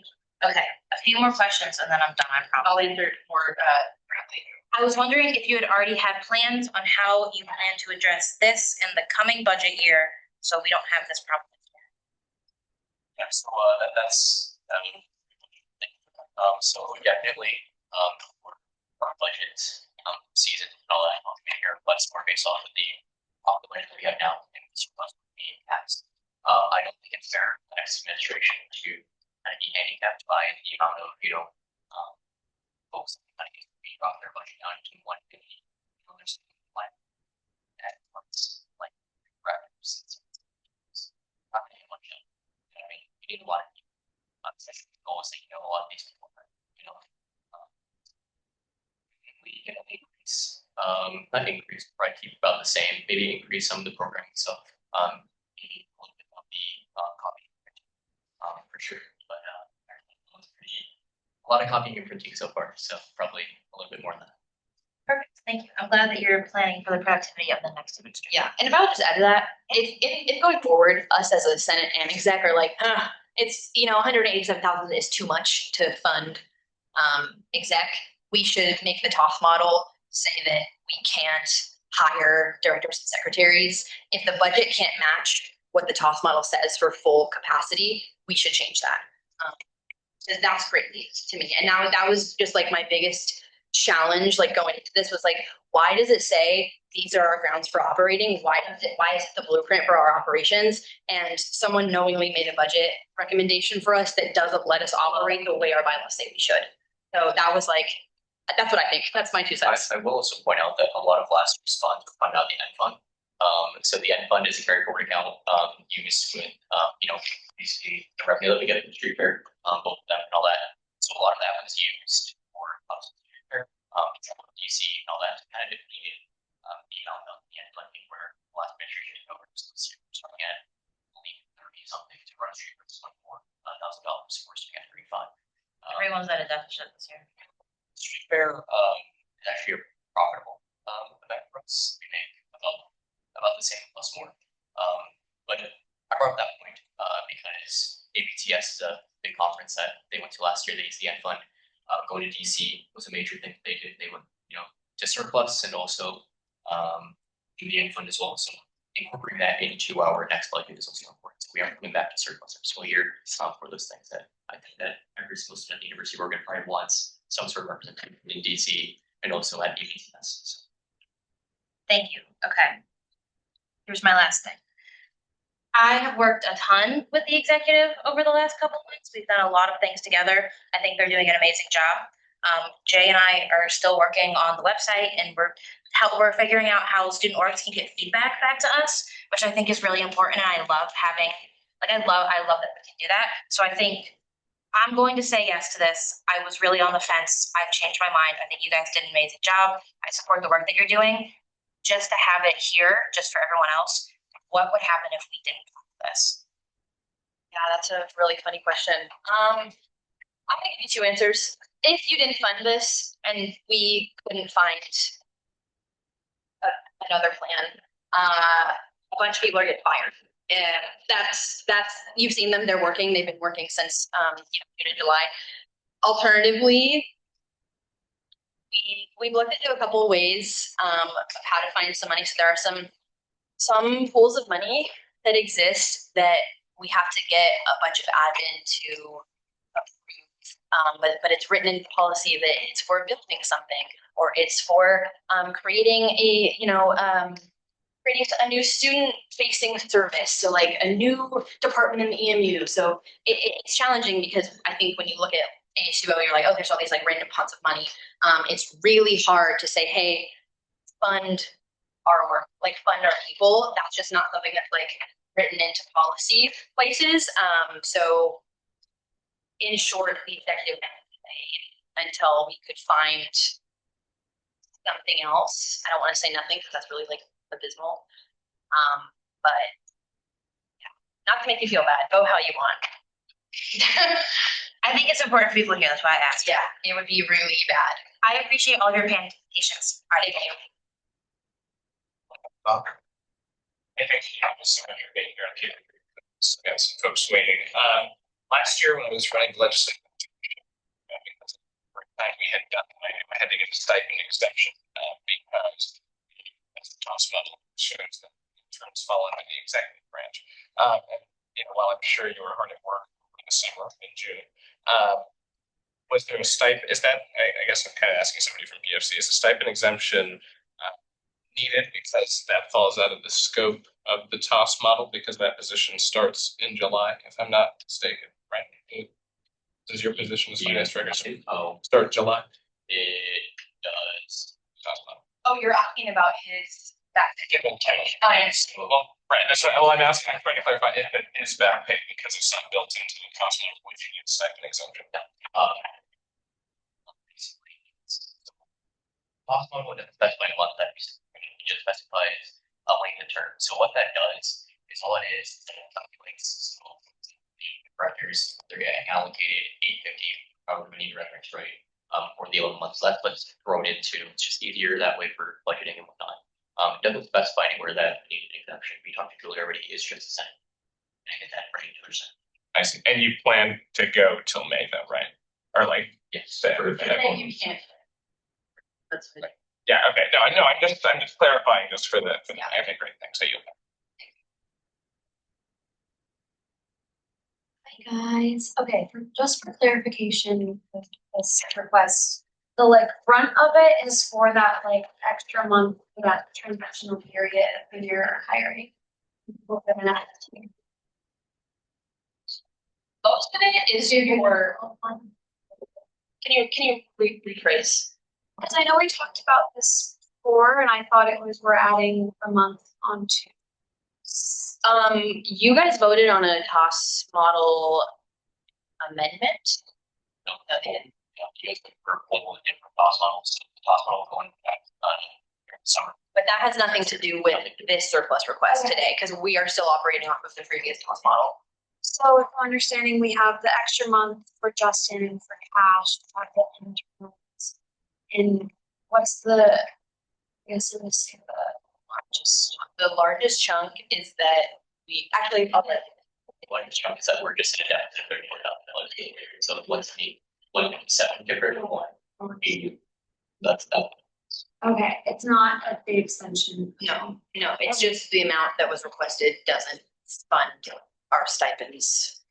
And this is kind of a separate thing, but when the finance director creates the budget the next year, does that also include like a setup for the line items? So that's why you. Yeah.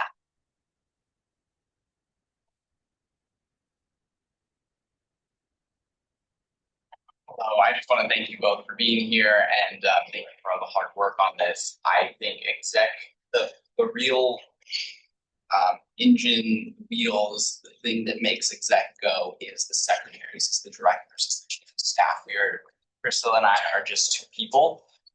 What makes it a cabinet is everyone else, and this is probably the other branch and cabinet of ASUO to make sure it runs, not just to make sure executive runs, but to make sure all of ASUO runs. So it's really vital. I just wanted to build on that too, just like when we think, for all of those of us that are new too, like when we think of what we do, it feels very separate from what exec does, but essentially like when we fund exec, we are funding ASUO, we're funding the projects that happen, the things that we ran on and things like that. So it feels like we're watching this money go away, but this is just investing in the things that we want to do. And Bailey. So if this were to be denied, the people that already have been working would be unpaid for the labor. They have been paid up until have been being paid. Well, so there is $157,000 in her stipend line item. So realistically, what that looks like is that towards the end of the year, we run out of money before our terms as officers end. It is challenging because you might think is like, well, maybe you shouldn't have started working or shouldn't have hired people until you knew that you had enough money to fund them. Our constitution requires that the president and vice president hire a certain people and start working, which is also funny because if Priscilla and Jordan didn't do that, I could impeach her. So we were kind of in a little bit of a pickle in that we have to build our cabinet, we have to hire people, and we have to initiate them for stipends before we know we're able to come and talk to you guys. So to answer your question about people, no one would go unpaid for their labor, and we wouldn't run out of money until give better and. Okay. No, thank you. I disperse every month, so by the 15th of every month, I submit a form for stipends, same that standard is for the lunch branch. So currently monthly we spend around, I want to say $14,000 or $15,000. So that's actually wrong. That's not really wrong. Might be more than that. I don't have the exact number. But it would be towards the end of the year where we have just a zeroed out site line item toward that. Staff, running vice president has to make some hard decisions to cut. I don't know if that answers your question. We have Stevenson and O'Neill, and I'd like to move to a close. On that note, the question of like what was the biggest chunk was something that I also needed, and the 34,000 something deficit, you can't really work around that. So I'm gonna move to authorize spending from surplus to Group ASUO Executive Branch, OS number OSO 35,000, the amount of 35,450 to existing line item name stipends. Second Fisher. Motion made by Senator Stevenson, approved by Senator Fisher. And next we have Senator O'Neill. Never mind, there you go. And we will move to vote now.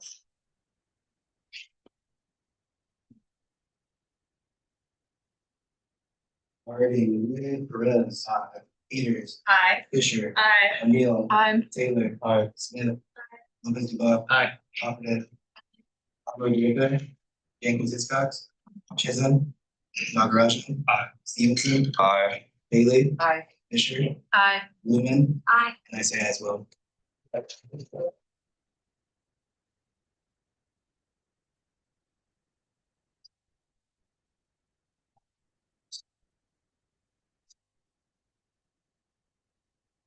And we're gonna call a 5-minute recess.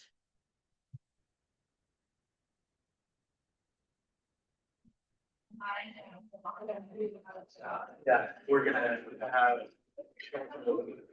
Put it back in.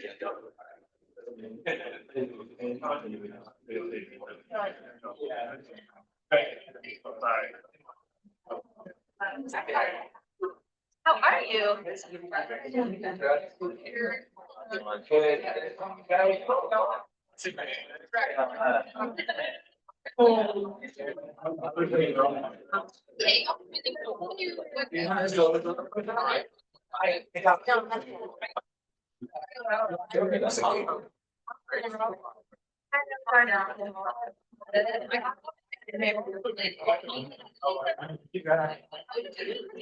Yeah, she tells me that. Wait. Oh,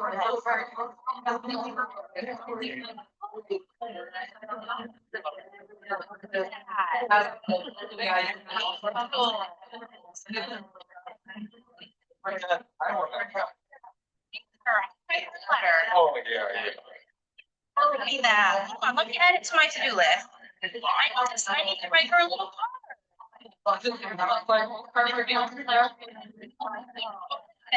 Yeah, she told me.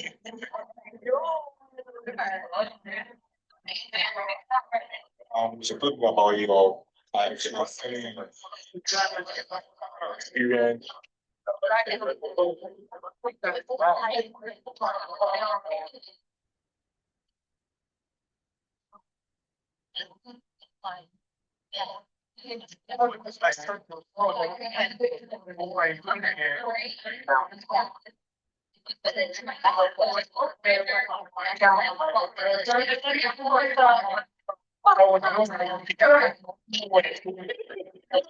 back here. Yeah, I don't want that. Like,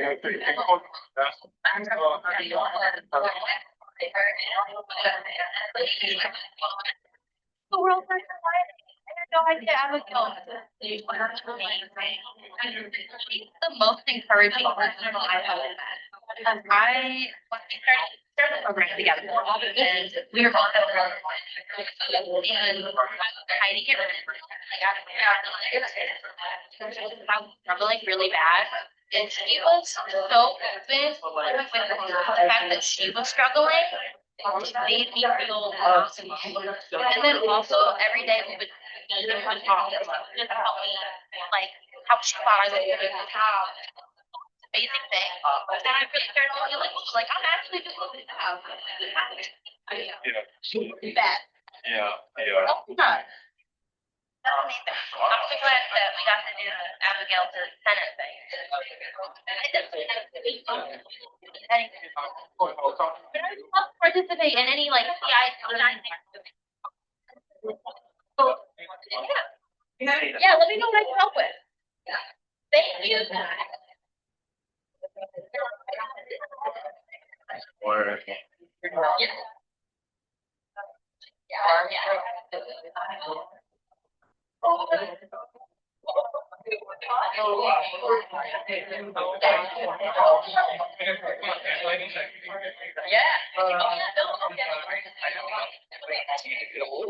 Dude, we're gonna check.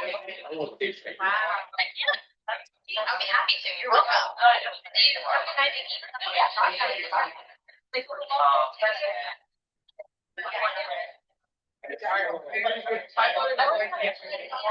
Mentality. Yeah.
I love that she was like, yeah, but I think it's like I love that. I mean,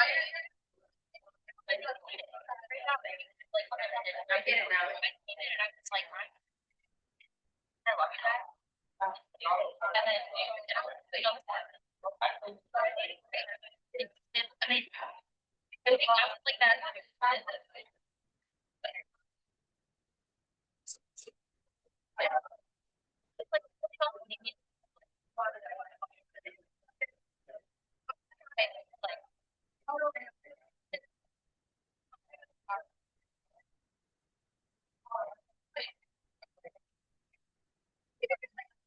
Love it.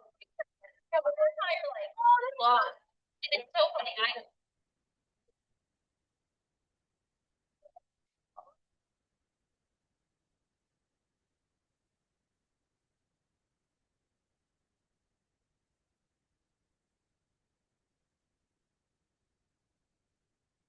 I would like to make a motion for listening to the surplus request from Arab Student Association. Second, Lopez Duba.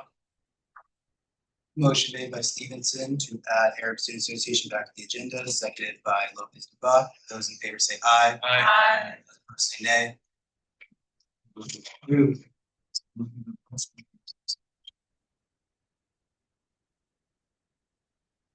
How's it going, everyone? My name is Patty, My name is Zara.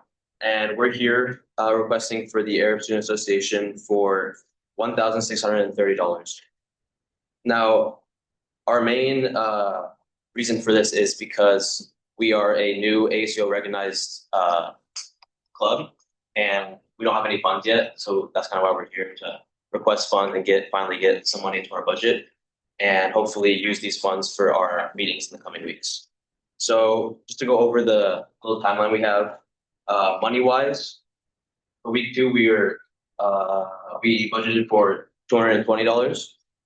Week 3 budgeted for $70.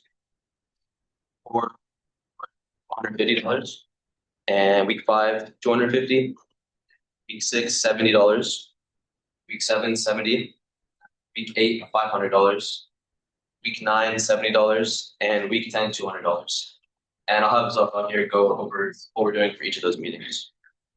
Guys, I'll just start with week 2, which we just had this week. We had enrolled them a bit, and most of the money is going really for food. And we got pizza and stuff like that, and we're also requesting more for decorations. I already have some like decorations that I would like to buy, but I'm waiting for a budget. And most of the food and everything has been funded by the board, so I'll kind of pitch in for the food and everything, even like last year. And week 3 we have mafia and manaish. So manaish is like a type of Middle Eastern dish, but it's kind of like, think about like a cheese pizza, but on a thinner dough. And week 4 we have a bazaar market, so we're gonna collab with MSA and Saka. But we're gonna be tabling. We're gonna have kind of a let's just say hot chocolate out there because it's a Middle Eastern drink. So we're gonna make it like a hot chocolate. And we're requesting like 150. And then week 5 is pumpkin painting. So we're requesting 250 because pumpkins are pretty expensive. And also for the like supplies for it.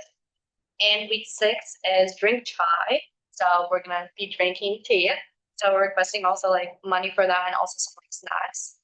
And then week 7 is a cinema. So we're probably gonna have like also food, and we're gonna have probably a professor come.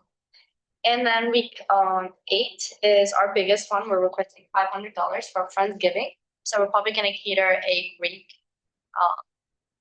plays from UG. So, and then week 9 and 10 are gonna be movie night, which also we're requesting just for food.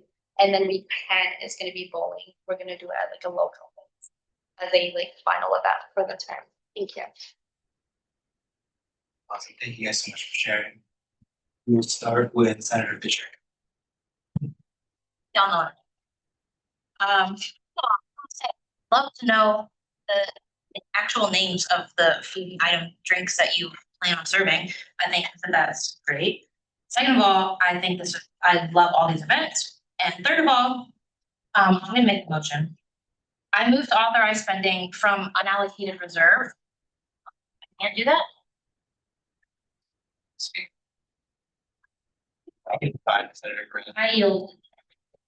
Okay, I met with Patty and Zara, and they were previously Arab Student Union, then came back as Arab Student Association. So they're still under the same OS number. I yield to Senator. So I actually got a clarification from Julie on this morning. They just gave them the same OS number. It's like technically in terms of ASUO, it is technically a new one. This is what Julie says. They just gave you all the same OS number because it still existed. So they just, that's what Julie said. I take my time back. I yield my bad. There you go. I move to authorize, in case anyone is unaware, and this will be in our financial priorities, unallocated reserve is meant for groups that have yet to go through the budget process. Therefore, they don't have to necessarily, we can give them surplus, but they don't have to come from surplus. In fact, I think it would be used best if it's unallocated reserve because that money is spent for the groups. All of that being said, thank you guys so much for being here. I move to authorize spending from unallocated reserve to Group Arab Student Association OS number OS140I in the amount of $1,630 to existing line item fall term events. Second by Motion made by Fisher, seconded by Perez. Oh, And then real quick, since you asked, Oh, I'm so sorry. no, basically all the food that we're thinking about for every meeting is just gonna be like Costco pizza. And then occasionally it's just gonna be like snacks from Costco. Oh, no, I meant when she was like, it's just basically hot chocolate, but I wanted to know the like real, like what it actually was. You don't have to tell me. I just want you to know for next time. I'm gonna make her tell Give you. us the details. Called Mahallabi. It's like, yeah, Mahallabi is like a kind of a milky type of dessert. Yeah. But we're gonna change it to hot chocolate because it's very hard to make. Oh, I see. Okay, thank you.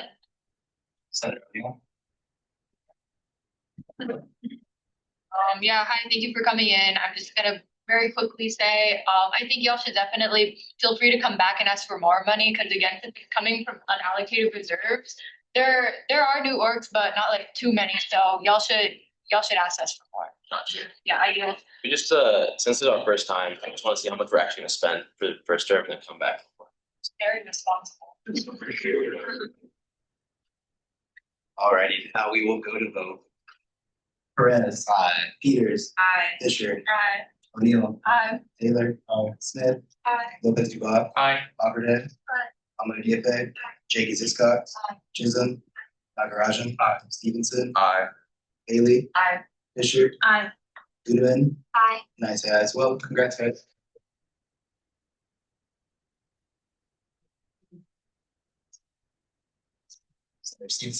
I would like to make the motion. I would like to make the motion to listen to the surplus request from the Muslim Student Association. Second, Lopez Dubois. Motion made by Stevenson, seconded Peters. And we will now hear the request from the Student Association. All right. So I'll go in again. Wait, sorry, I forgot to do vote. Those in favor say aye. Those say nay. So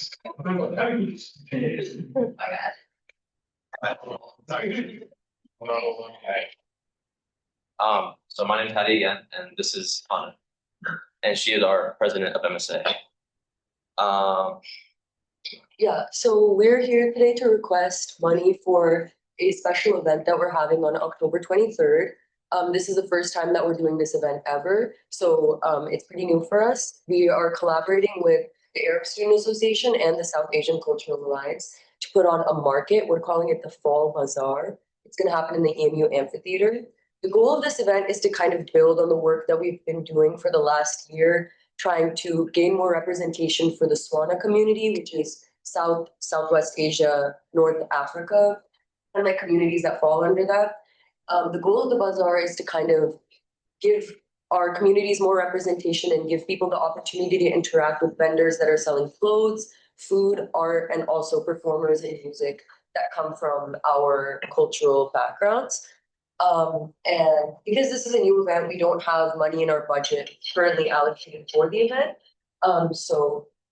Yeah, so as Hannah said, this is our first time. We are requesting $4,190 for specifically just this event. And I went over the numbers with Hannah a while ago, and also I met with Alex and her. And we did find out that if we did not do this event, we would still have enough for our like regular one we have in there right now. But since we want to do this event, and which we think would be like greatly beneficial, just to showcase the diversity here on campus and all that good stuff. We just think that the request for $4,190 is. And yeah, okay, so basically, I'll go through all the weeks in our timeline. Basically, so for week one, we already had this, but it's the MSA meet and greet. It was $10 in supplies, $6 for pizza, and $240 for snacks. Week two, which is going to be tomorrow, actually, we have $20 for Play-Doh, $50 for the cafe, and $6 for pizza. Week three, we're just going to have $6 for pizza. And week four is when we're going to have the bazaar event, and this is where all the big money comes in. We're going to have $700 for vendor tables, since the EMU charges $70 per table. We're going to have 10. And we're in the works of getting our catering forms in And as of right now, we're requesting $800 for House of Chai, which is a catering service that just makes chai. We're just gonna provide it to everyone. $1,840 for this taco slash Pakistani mix restaurant and for catering. $100 for outside activities, $50 for henna, and $700 for a DJ that's gonna come in. And that's just all for the bazaar. And then week 5, $60 for pizza. Week 6, $60 for pizza. Week 7, $60 for pizza and $40 for popcorn. Week 8 is also $60 for pizza. Week 9, $60 for pizza, $40 for goodie bag, and $100 for a cafe that we're planning to do for that week. And then week 10 is we're gonna end off with $60 for pizza. And everything without the bazaar adds up to $1,500. So that's where we're at right now. Thank you guys so much for breaking that down. We will start with Louis Bob. Hattie, thank you so much for putting all that together and all your work. And like for like all the MSA events that I've heard of in the past and been able to go to have just been terrific. So I think this sounds like an incredibly straightforward request. I do have one question though. You might have mentioned this. I might have missed it. Are any of the vendors at the bazaar student vendors, or are they all? Yeah, so some of them are student vendors, some of them are people who sell like clothes and art from campus, and other people, there's some vendors that are coming from Portland, because we really wanted to try and have SWANA representation with our vendors, and so we had to like reach out to different areas to get as many as we could. Yeah, absolutely. I can't think of it a better way. So I'm going to make the motion. I move to authorize spending from surplus to group Muslim Student Association OS number 06I in the amount of $4,630 to existing line item named fall term events. Motion made by Lopez Bob, seconded by Taylor.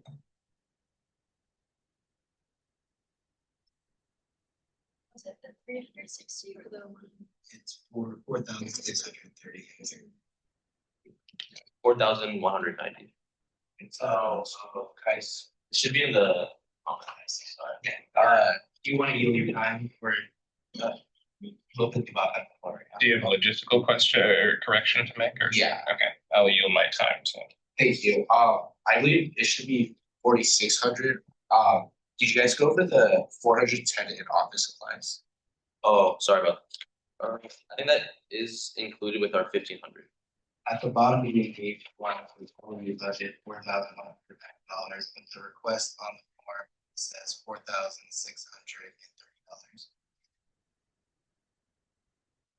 On the one-time funding request detail area, the first question is.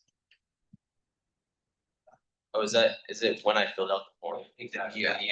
And then at the bottom, there's a comment that has a lower amount. Right. Yeah. That's when I met with Alexander and we kind of went over it, and that's like I went back and did some calculations, and I came up with the number 4,190.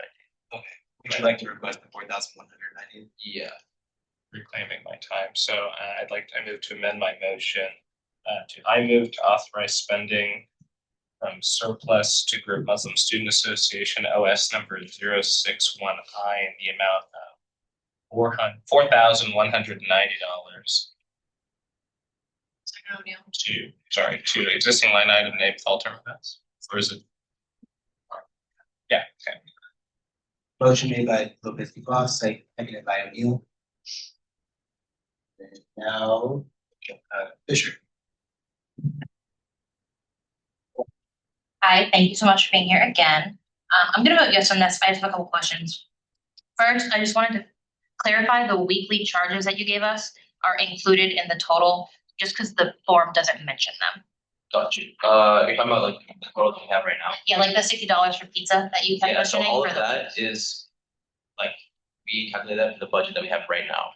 Right. The surplus that we're requesting is just for the bazaar. Okay. And we are also, I don't know if this is something we do right now, but if there's any way to transfer some money for office supplies, that's what we're thinking of doing with the 1,500, move 410 to office supplies.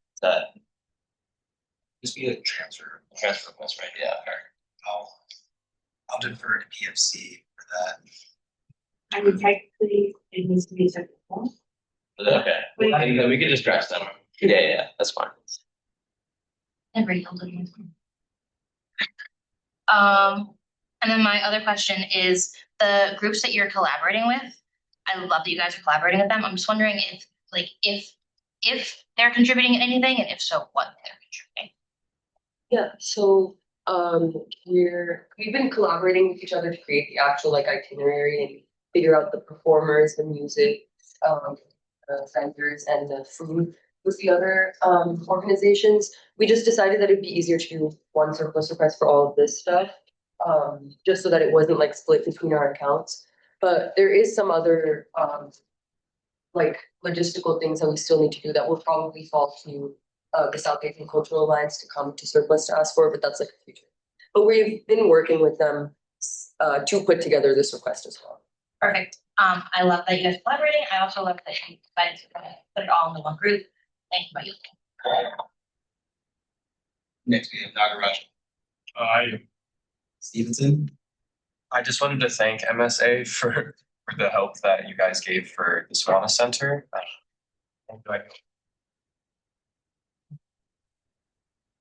Hi guys, thanks for coming. I know the bazaar is a new event, but I was curious if you had like an estimate when you put in your.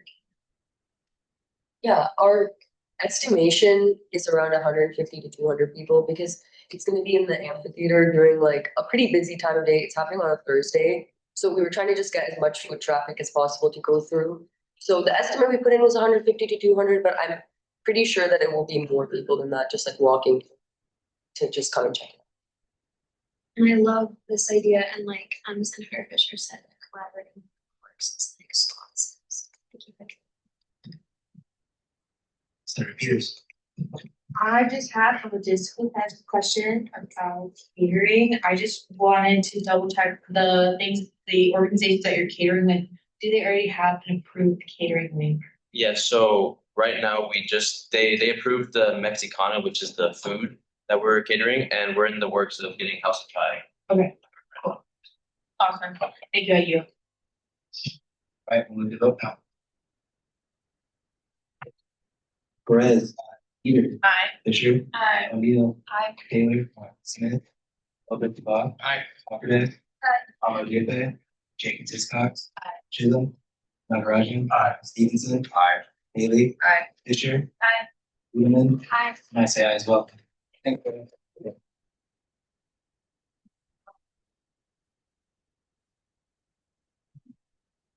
For our last surplus request of the night, we have Wayne and Fisher. Also, I have your presentation, but I don't have access to it. Okay. So someone's gonna approve that now. Yeah, I tried. Let me try again. Okay. Thank you.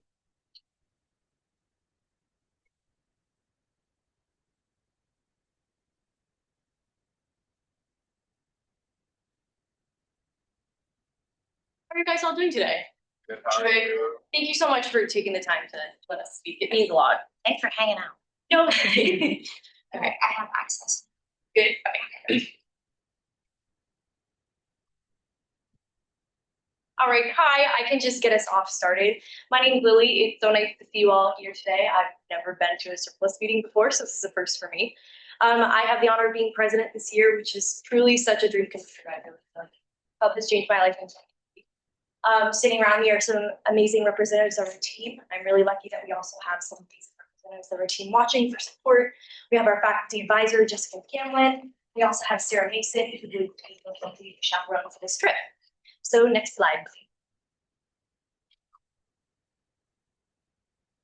So for those of you who are not familiar with women in business, we really want to foster a community of empowered women, right? Our motto of being bold is something that we not only live, but we preach it. We really want to embody it in everything that we do, specifically in the male-dominated field of business. So our goal is to provide career exploration and real-world opportunities. So, and most importantly, we want to remind young women that they really do belong, especially in this university and in this community. And that is why we have our organization.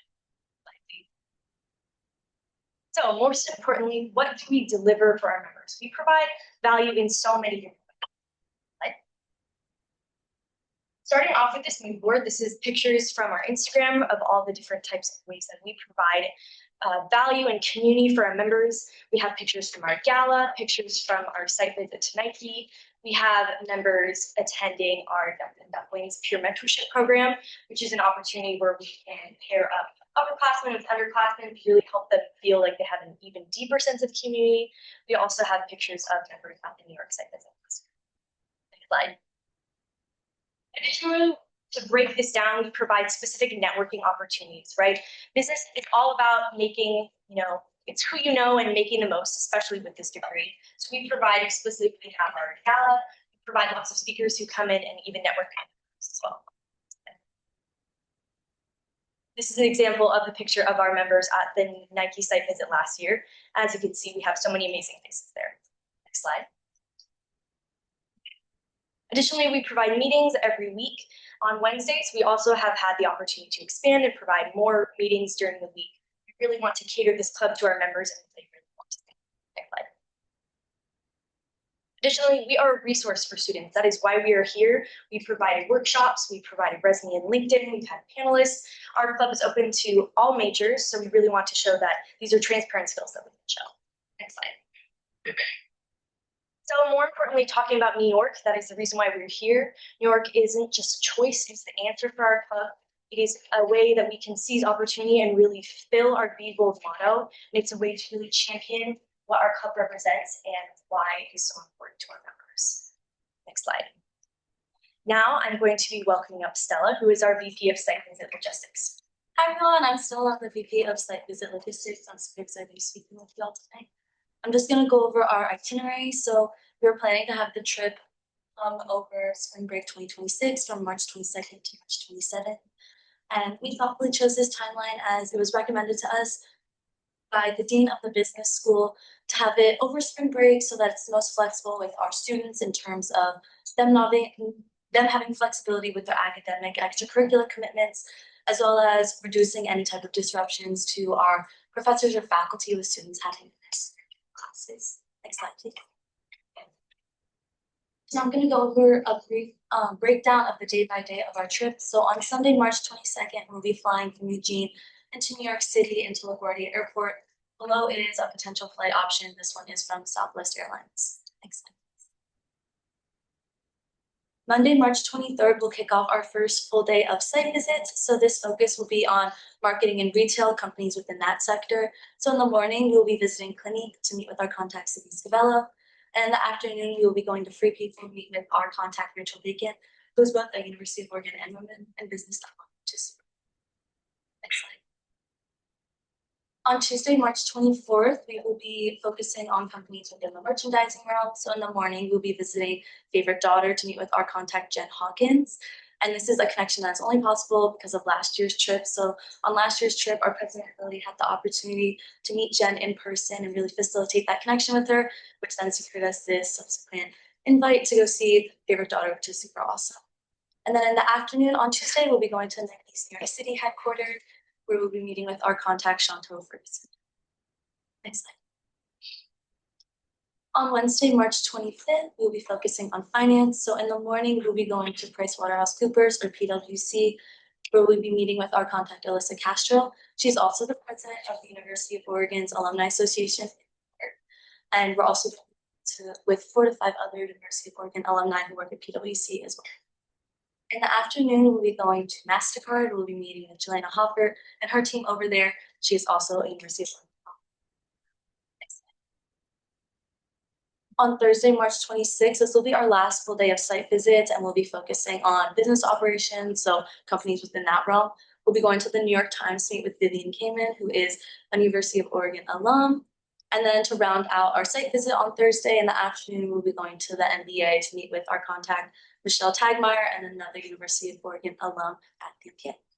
Next slide. On Friday, March 27th, this will be our travel day. So we'll be flying from New York City to Eugene. Once again, we'll be flying out of LaGuardia Airport. Below is a flight option. This one is also from Southwest Airlines. So now I'm going to hand it over to our VP of Finance, Mahati, who's going to go into more detail about the finances of this trip. Hi everyone, I'm Ahati. I'm the VP of Finance, and I'm so excited to be speaking with you guys today about this initiative. So in terms of costs, next slide please. We have broken them down into 6 sections. So this includes flights, hotels for the time period that we're there, food for the days that we're in New York, food for the days that we are traveling, subway costs for metro cards, as well as airport transfers. So I'm just going to be going over each of these sections really briefly. So all of these costs were done on estimates and independent research, and things like hotels and flight prices vary pretty often. So in order to calculate these costs, I looked at a lot of airline options and their pricings and found a range of them and took the average of that to calculate costs. This budget does also include a buffer for the flights and hotels. So if the funding will most likely be less for these 2 items, it'll be returned back to ASUO surplus along with any of these other costs actually costing less. All of it will be returned back to ASUO surplus if it doesn't actually add up to this amount. But for flights, we hope to take 21 women on this trip, including 1 faculty advisor, so 20 women and business members.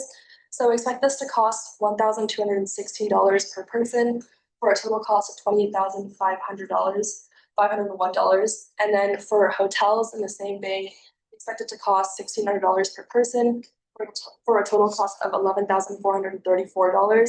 Both of these totals for hotels and flights do include all the taxes and fees as well. And then for food, we have asked for per diem rates. So for the days that we're in New York, we're asking for $92 a day, so $460 per person for the days that we are in New York, for a total of $9,660 for everyone in total. And then for days that we are traveling, we're asking for a per diem cost of, I think it's $69, for a total of $138 per person and totaling up $2,198 in total. And then for subway costs, each person will be purchasing a $35 Metro card, which allows everyone to transfer around the city for unlimited rides on the subway, so we can use less Ubers for a total cost of $735. And finally, for airport transfers, we'll be grouping up into our pods and taking 6 Ubers each way to and from the LaGuardia Airport, which will cost $1,980, including driver tips and fees in all these calculations. Next slide, please. So this brings us to the grand total of $55,208 with a per person cost of $2,629. As you can see on the pie chart, flights and hotels as well as food make up most of those costs, when things like subways and airport transfers only make up 2 and 4% of these costs. Next slide, please. We understand as an organization that this is a very large number and is above the $2,200 per person for like typical site visits. However, New York isn't the typical city. The cost of living there is expensive, so things like hotels and flights are higher than other cities. But to kind of combat this, we have implemented some cost-saving measures. So these include being flexible with flights and hotels. So the Southwest one that we have found is like half the price of what's out there on the budget. But like I mentioned earlier, since these things vary so much, we've put some buffer in there into the grand total. Additionally, we'll also be having 4 women to a room for the hotels. So we have less bookings for the amount of hotel rooms. And then women will also be responsible for transportation to and from the Eugene Airport. So whether that means carpooling or paying for Ubers on their own, they will have to figure that out on the day of traveling. And then subway and walking will be our main forms of transportation. So like I mentioned earlier, that $35 Metro Pass will pretty much be our main mode of transportation as well as walking. And if anyone chooses to take an additional Uber besides the Ubers to and from the LaGuardia Airport, that will have to be independently funded by the individual. And also, like I mentioned earlier, we'll be taking group rides in our pods. So once we get to New York, we typically split up into like groups of 3 or 4 where each person is like grouped up with 3 or 4 other people, and they'll be taking like 6 Ubers each way so that we're not taking an Uber per person or per 2 person to save money on that. So now I'll be handing it over to Lauren Miller, who's our VP of Site Visit Coordination. We'll be talking about why New York is such a special place to site visit. Yeah, hi, I'm Lauren. Yeah, I want to take a moment to answer the question that you're probably all wondering, which is specifically why New York. I don't think it's any secret that New York is a place of extreme opportunity. It is a business hotspot, not of just United States, but of the world. New York offers and houses so many different alumni and professionals that are so inspiring and so motivating and so successful in each of their fields. And we also have the privilege of knowing many of them as Duck alumni, and many of those which we made on connections in these past 2 years on these different site visits to New York. But I also want to emphasize, sorry, I'm going to say it really quick. I also want to emphasize, though, that we have the privilege of knowing a lot of these Duck alumni through these trips, but a very large part of this is that we can't build such strong connections with them over forms of digital or digital online, like knowing them through virtually. And there's no better way to get to know someone than in person. And we have the privilege of having a direct pipeline to these alumni and being able to speak to them in person, room to room, offers just an unparalleled experience than being able to get to know them virtually. Next slide, please. Which brings me to the point of New York is more than a destination. Slide. But it is a dream and it's a goal, and most of all, it is a future for the women in our club. Next slide. It's a future for over 75% of our members, which is the number that has been noted by our girls, that they aspire to live in New York post-grad, and that's their plans, and they have a very direct way of making that happen. Next slide, please. But I also think, before I get into these quick facts, that it's really important to note that New York is a place of extreme difficulty to get to at times, and there's a lot of hurdles that you have to jump over in case you get in there, such as there's a lot of financial hurdles, and being directed to these recruiters and these top companies in New York takes a lot of effort that Oregon has to make an extra effort of, such as these schools that are on the East Coast that are central to the East Coast have recruiters that come to them because they're a target school and because they have direct contacts too. And there's a lot of financial hurdle in that, but Women in Business is trying to make the extra effort to turn that around and to prioritize women that are lower income or that are at school on scholarship or that are at school on Pathway Oregon. We're also proud to represent the fact that for over the last 2 years, for every 10 women that attended this site visit, 8 of them were at school on full ride or majority scholarship. 10 of them identified, for every 10, 6 of them identified as low income. And we also are really proud to represent women that are women of color and first generation students and non-traditional students, which I'm sure, as many of you know, are very underrepresented in the business world. That takes me to my next slide. As I noted before, it is a place of large opportunity. It showed a lot of women on our trip what networking is, what professionalism means, what their reality is post-grad. And I also really want to note that the impact and the influence that this trip has had on our women in the past 2 years would not have been possible without ASUO's funding. And this funding is what's made it possible for all of these women to understand what their lives are going to look like post-grad and to give them the skills to facilitate such strong networking and professionalism that enables them to get internships and to get careers and to essentially grow the skills that they're in college to learn. And it's not just a place of opportunity for women, but it's a place of opportunity for University of Oregon. Going on trips such as these and in places such as New York City, it makes University of Oregon a massive target school for, again, like I noted before, recruiters and people at top companies in New York. It solidifies job opportunities for students, and it strengthens and expands the alumni network in, again, cities like New York. Next slide, please. This also brings me to my next point, which is to touch on the fact that University of Oregon's purpose is to foster the next generation of transformational leaders and to bring informed participants into the global community. And I think that this trip, actually I believe that this trip is a large stepping stone in doing such. Next slide, please. Which brings me to touch on one last note, is that this trip opens doors. In one visit, our New York initiative brings more women than all other Lundquist site visits combined, removing a lot of barriers away beforehand. I'm going to Mahati to get into the numbers. So next slide, please. So for example, during UO Investment Group's New York City site visit, only 3 out of 11 attendees were women. During Real Estate Investment Group's New York City site visit, only 3 out of 16 attendees were women.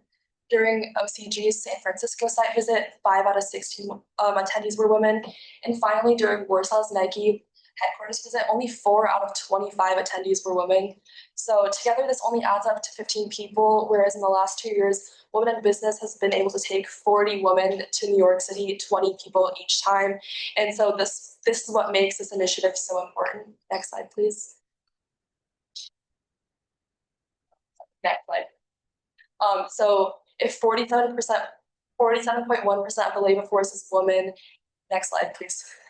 And 34.5% of LCB students are also women. Sorry, next slide. Why are 22.1% of LCB site visits women? Why are only 22.1% of LCB site visit attendees women, and only 17% of executive roles held in New York City also by women? Next slide. Next slide as well. Now I'll be handing up to Stella to talk about how we're changing those numbers. So we're changing these numbers to giving our members direct access to this amazing alumni network in New York, whether that's through being able to connect with these industry leaders at these prestigious companies, being able to just network and connect with our female alumni. This truly is just such an opportunity of a lifetime for our girls, and to be able to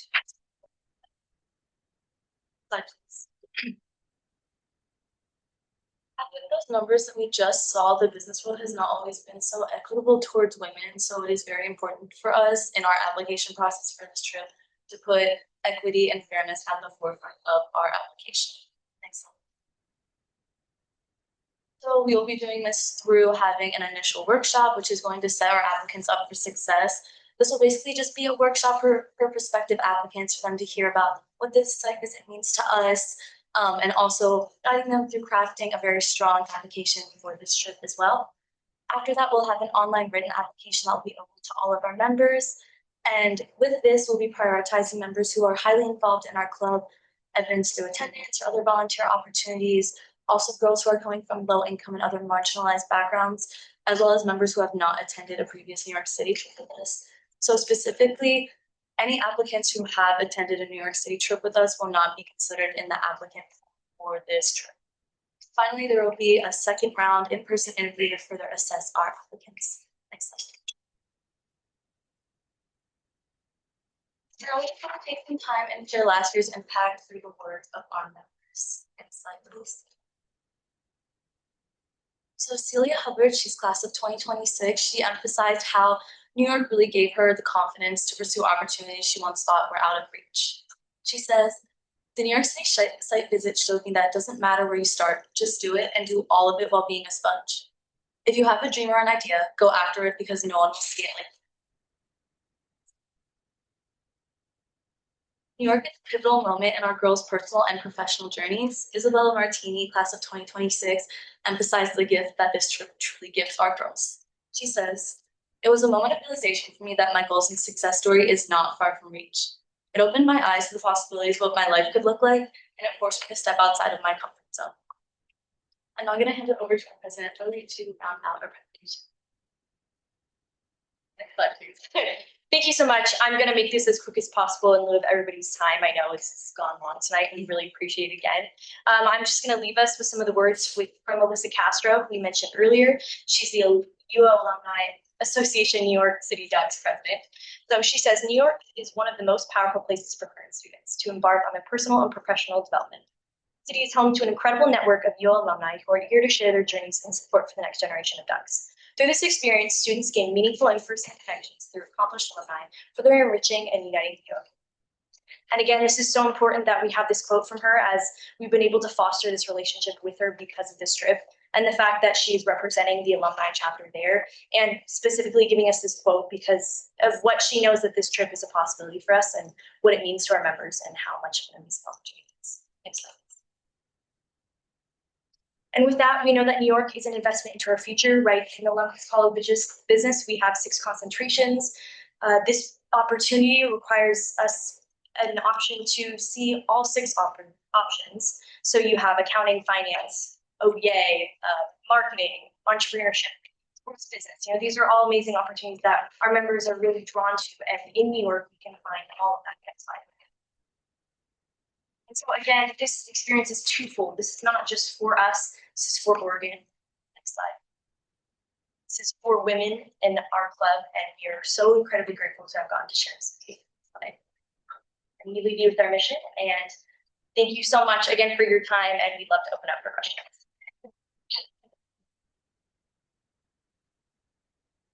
Thank you so much for the thorough presentation. We appreciate it.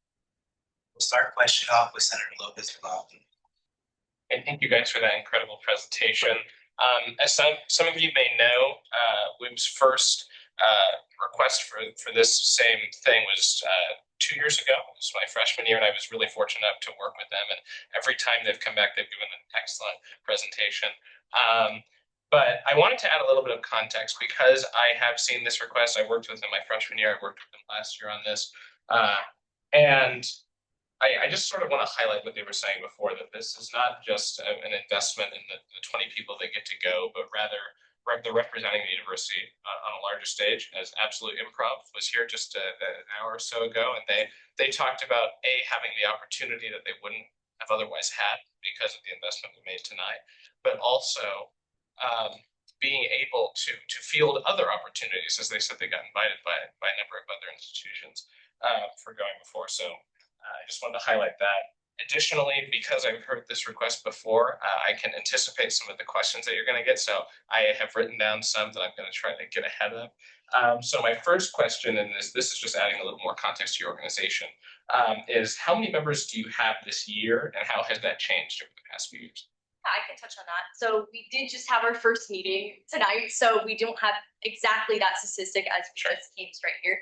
But last year at the end of the year, we had 170 to 200 members. So, and the year prior, it was only about 35. So we have had exponential growth in our membership, and that can be especially attributed to the buzz and opportunity that's transferred. Absolutely. And just as a follow-up, what would you attribute to that growth? I mean, just hearing about the trip for people, you know, if picturing yourself as a freshman coming in, this is a club that not only provides community and opportunities, but a site visit and a chance to really put yourself out there, build your confidence, really invest in yourself. Yeah, absolutely. Do you guys have any examples of how folks have sort of accomplished anything professionally after this trip? Yeah, I can also touch on that again. So Kayla Cum, she was a WIB alumni. She actually went on this trip 2 years ago, and she, because of the connections that she gained at Goldman Sachs with UL alumni Sarah Gentry, she ended up getting a internship at Goldman Sachs, I believe for 2026, this year, which is an incredible achievement given that they have about a 1% acceptance rate.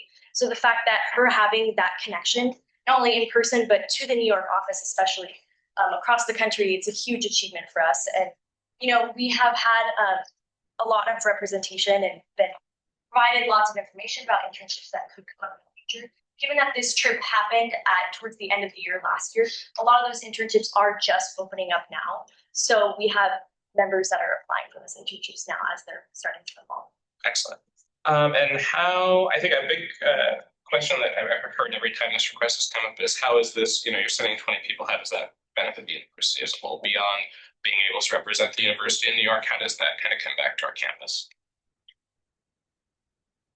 I think that, again, like kind of adding on to that, the buzz that this creates is, of course, very large. I think being able to send women on this trip and then have them come back and share their experiences, share their newfound knowledge is very impactful. And I mean, I will be honest, I can personally attest that like this trip changed my life. Like being able to attend this trip truly, I think, changed the trajectory of my academic career. I think the things that I was able to learn are so beyond beneficial to me, but also the things that I was able to teach other people as I was taught there has changed my life a lot. I think that something that I kind of remember from this earlier meeting was someone mentioning to the improv group that the skill sets that they learned on their trip were amazing, is kind of also speaks to our trip as well. Like the skill sets that people pick up on this trip and then are able to kind of chain react and then feed to the other people in our club is not only just impactful for our club, but it's impactful for the university. Excellent. Would you, and this can just be a yes or no, would you say without the funding and the connections you all have, would this trip be possible for the majority of your members today? No. And would you say that it's fair to characterize this trip as a literal way of leveling the playing field for your members, but also for, I guess, limited business as a whole? Absolutely. And you talked a little bit, I just want to thank you for talking a little bit earlier. I want to also highlight the fact that they said that folks that haven't gone already, or folks that have gone already, won't be in consideration. And I think a quote that sort of guides a lot of the work that I do here is how can we provide for those that don't have enough rather than having to be ones that have. And they talked about the need that the members of their org had. And so I think they've taken incredible due diligence in terms of cost cutting, in terms of identifying people that would be eligible or should have the opportunity that otherwise wouldn't be able to have it. And I have just heard numerous stories over the last 2 years of how this has, Lauren said, changed people's lives. And so I'm fully in support of this request. Thank you. I yield.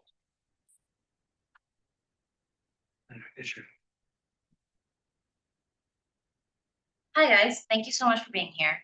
I wanted to thank you for sticking around. I know it's late. I appreciate you guys. I think you guys had an amazing presentation. I think you clearly planned it very well. I love the planning that you've done into it. I like the consideration that you've put into it. I love your mission. I love your purpose.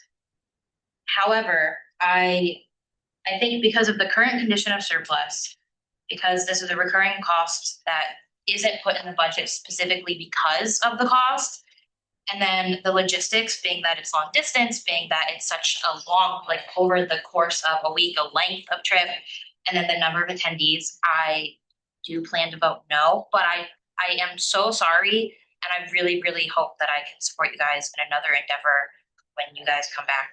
I hope you do come back for another. Thank you so much. Senator Stevenson. Yeah, thank you so much for coming. Lily, I love your jacket. At the top of the presentation, you said New York is not a choice, it's the answer. Could you expand on that? Yeah, I mean, I genuinely also, like Lauren said, I wouldn't even be in this position had I not had an opportunity like this that literally changed my life, made me rethink how I show up for myself, my confidence. It's these types of moments that I feel like culminate in adding up to these things. And to think about, you know, for so many members, we had just to think about how many members I got the opportunity to speak to tonight. That is something that I'm going to cherish with me forever. And to think that this trip can quite literally provide members that are walking in the door, like with the same exact life-changing things that I had, that is the answer that we can provide to them, you know, to find a way to actually stand out and be, you know, confident and really make a place for themselves in the business world, especially given how many other amazing students are on this. Thank you so much. And also on the form, it says the total is $44,357, which would be around $2,112 per person. But on the slideshow, it seemed like there was a higher number. Yeah, that was because when we did it the first time, I forgot to include like the buffer for like the flights and the hotels. But so the numbers were like higher on this because that didn't have the buffer yet. But I think when we actually book flights and tickets, it'll more likely be towards that number. That was just because we weren't sure how much like prices would vary. We wanted to make sure that we pitched for enough money, and if we didn't use all of it, it would just go back, and we wouldn't have to come and pitch again or find other sources of funding like closer to the trip and have to scramble for that. Thank you guys so much for your time. To Senator Lopez Duboff and your point about the comparison between your group and Absolute Improv, the cost difference is just so stark for me that I cannot approve the request that you guys have brought forward, but I thank you so much for coming. And yeah, thank you, I yield. Senator Fisher. Hi guys, thank you for being here and for the lovely presentation. Yeah, I just have a couple of questions. I'm a really big fan of the application process. I think that looks very thorough. I think every org should do that for travel requests. I was curious about looking at, oh yes, so it says in your engaged form that you are currently like actively pursuing fundraising and sponsorship opportunities. And I was just curious, like, what that sort of has looked like, if you've like looked into like trying to get grants from like the business school or trying to do like fundraising, and just like what that's been like if you've been looking into that. I can touch on this, I think anyone can add on, but last year we had our first like gala that we mentioned, where our idea behind that was to have raised some money through that to use towards this trip in future years. But since that was our very first gala, we barely were able to break even because we had to put a lot of money into like starting up the whole thing. So I think in years future, like next year and years on, this cost when we come to pitch would be like much lower.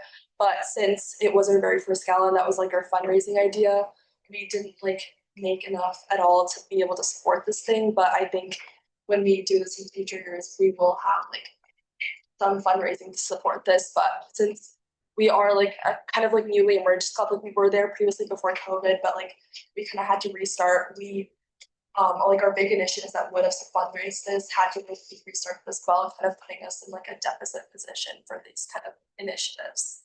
Adding on to that, I'd like to say, talking about the gala, I mentioned we've had such exponential growth, right? And so that's been one of the things that we've also been working for and working through, and that I think is also adds to why we had to cater to so many people for the gala, right? We want to create as much value, as many networking opportunities, as many connections as we can do for possible. And with so many people, that is also, again, attributed to why the cost balance. Yeah, I think that makes a lot of sense. My next question has to do with like the itinerary for the trip. So it looks like the site visits that you guys are going to be attending are like pretty early, kind of earlier in the day, like 9 a.m. and like 1:30. I was wondering like what you're going to be doing, like your downtime, if you have any plans for that. Yeah, so in between the site visits, we'll have lunch, travel time, all of that.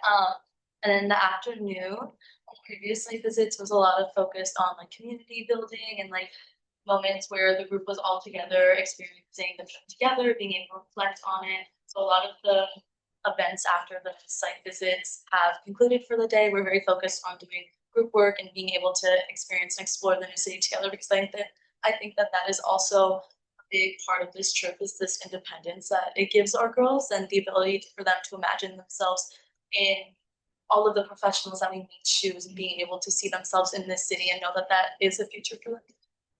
I'd also, sorry, I'd love to add on to that and expand and say that on our itineraries, like our site visits don't really start until, or they don't start till like earlier, but a lot of them usually ended up ending around like 5 to 6 and some even 7 p.m. And so that would usually give us time to go eat dinner, and then again to kind of emphasize that, do that community building. But also I think part of this trip is that pretty much majority, if not all, the women that are attending it are people that aspire to live in New York City. And this trip gives them that opportunity to build on that independence and build that for themselves, and also understand what that city is like and what it's like to have your own, I guess, for lack of a better word again, independence post-grad. Awesome, thank you so much. And then one final question. As other senators echoed, this is a pretty like substantial request. We don't get a lot that are this high. So in terms of the actual budget, I'm looking at your lines, and I'm curious, like for the airport transport, the $1,800 for Ubers. Curious like why you decided to go with Ubers, because I'm pretty sure it's possible to take the subway to LaGuardia, and you're going to be getting the week passes anyways. Is that something that you had considered? No, but I think that's something that we can definitely like consider to reduce costs like even more. If we were to have this like approved, I think we can definitely take the subway instead of Uber to reduce that cost from the grand total for sure. Yeah, that's just a suggestion, but I think that would like bring it down a little bit and make sense too. So yeah, thank you for answering my question. I yield. Hi guys, so good to see familiar faces. I want to start off by saying I love WHIP. I love that you guys bring like women together, and it's so great. And I think it's so great that we've been able to fund this trip the last like 2 years, because like you said, like, it provides so many opportunities. I'm not going to deny that. With that being said, we are dealing with a much different surplus situation. It's drastically lower than last year. It's drastically lower for that. And therefore, I think we have to re-examine a little bit what our priorities look like and the kind of constraints that we're dealing with. Like you said, there are a lot of boards that look for these kind of opportunities, look to go on these kind of site trips. And again, so great that we've been able to do that in the past. But looking at the amount that we have now, it is a really large amount for you guys, and considering other orgs that will likely want to make these same requests in the future, which I think we do have to consider because we do serve over 200 orgs, and it's important that we can be as equitable as possible with okay. I guess that was mostly it. I'm so sorry. I'm probably going to vote no on this request just because of the scale of it. Again, I think it's so great. I just don't think it's feasible for this year's surplus.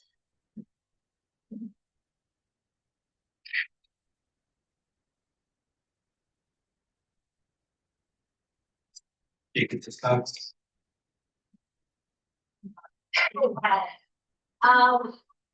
So I had a question.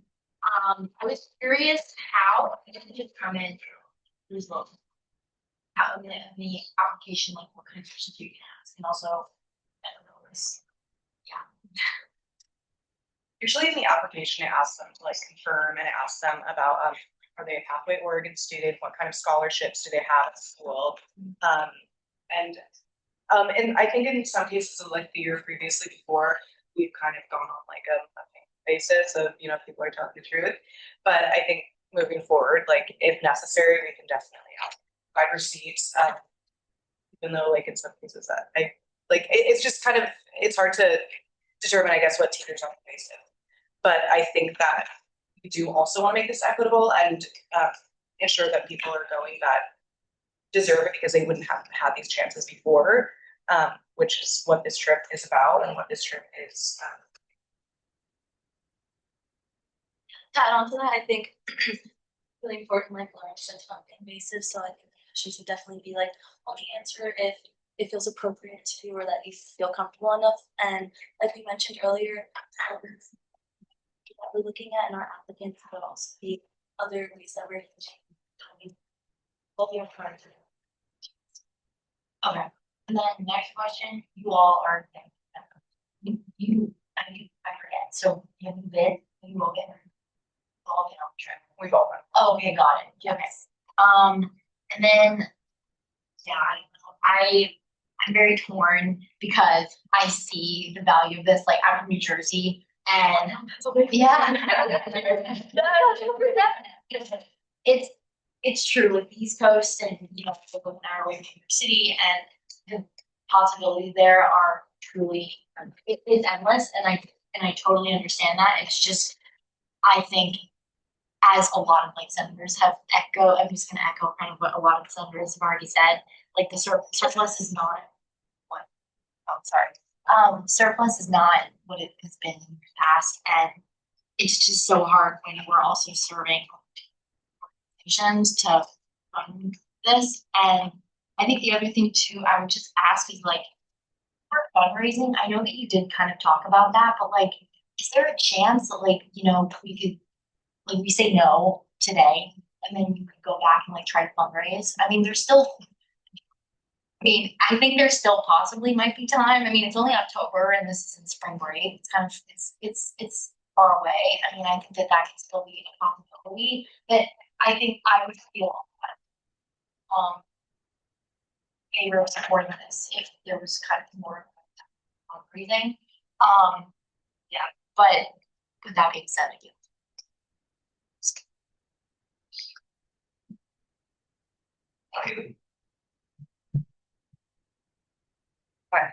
Forgive my unfamiliarity with LCB.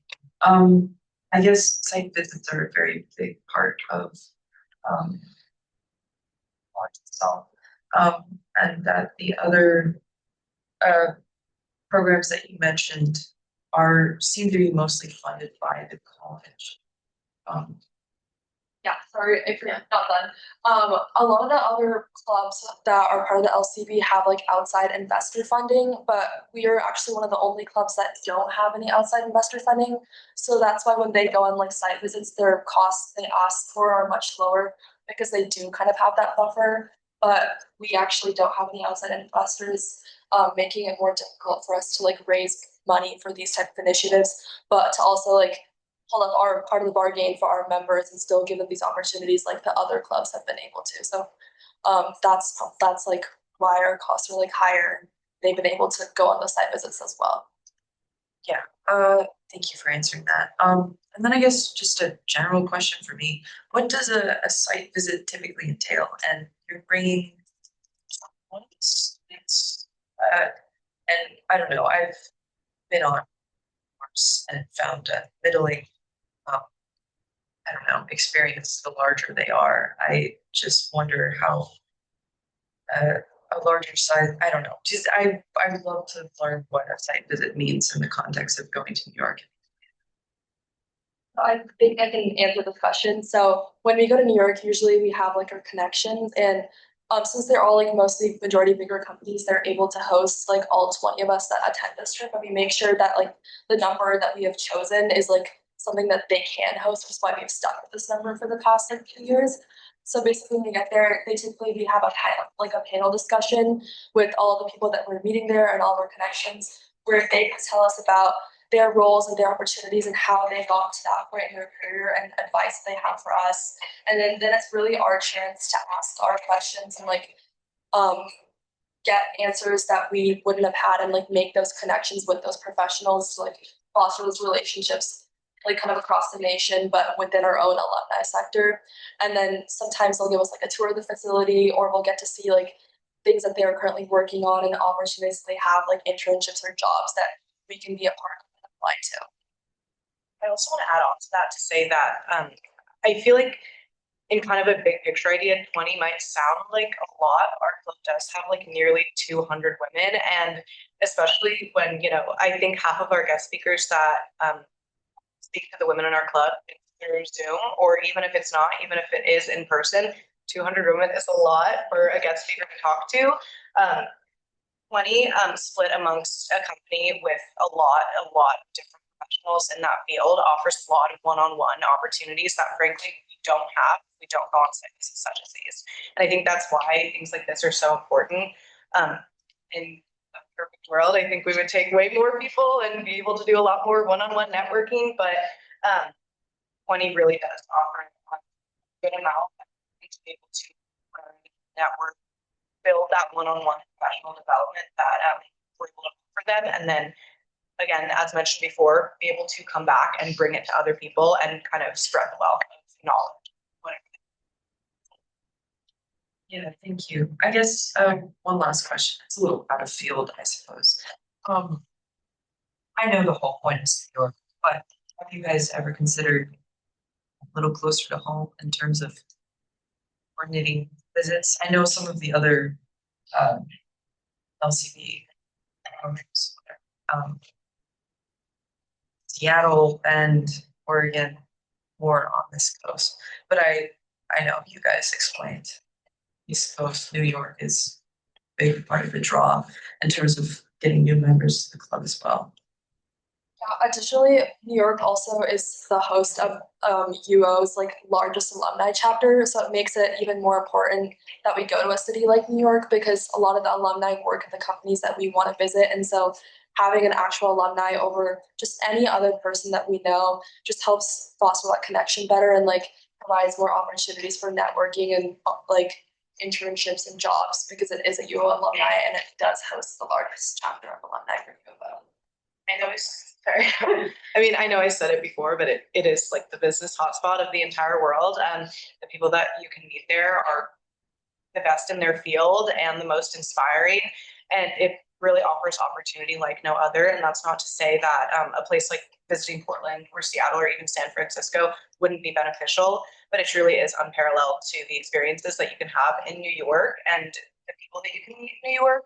I know even like on these site visits, we've had people tell us like the minute you step outside, it's like no other, and you have the best of the best in every single field right in New York at your hands. And I think when our essentially most of, if not all of our entire club is aspiring to live in a place like New York post grad, the best thing that we can do is offer them a site at what that would be like, and kind of offering them an actual connection to get there. Just to add on to that quickly, I want to note that a lot of the companies that we have outlined in our itinerary are companies that are welcoming us back, right? So not only, would like if we lost this trip this year, it would lose the opportunity for our members, but it would also, the threat of losing those connections is definitely really prevalent. And to think that there's, such great opportunity there, it would be really hard to think. Thank you for answering all of those questions. Regardless of the outcome of the Senate tonight, the vote on this, the numbers from the other, at least the gender differentials from the other LCP site visits are truly appalling. And I hope whatever happens, you can find some kind of compromise that still allows you to have these same or similar opportunities for your members. Thank you. Thank you. Thank you guys so much for coming. I just wanted to say that I do think this trip is great and awesome, but I do have to say that I agree that it is a very large number, and not to say that you guys can't come back on another day and request a trip that's a lower number or replan, but I know for me, this number for this trip is just too much of the surplus number for what we have to spend. That's where I stand right now.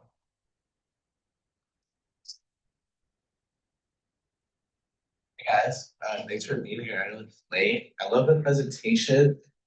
Surplus requests aside, I want to show like support to you guys. I have a sister here who goes to, I know she'll go to your meetings. She don't deserve to go on this trip because I don't think she's been that active.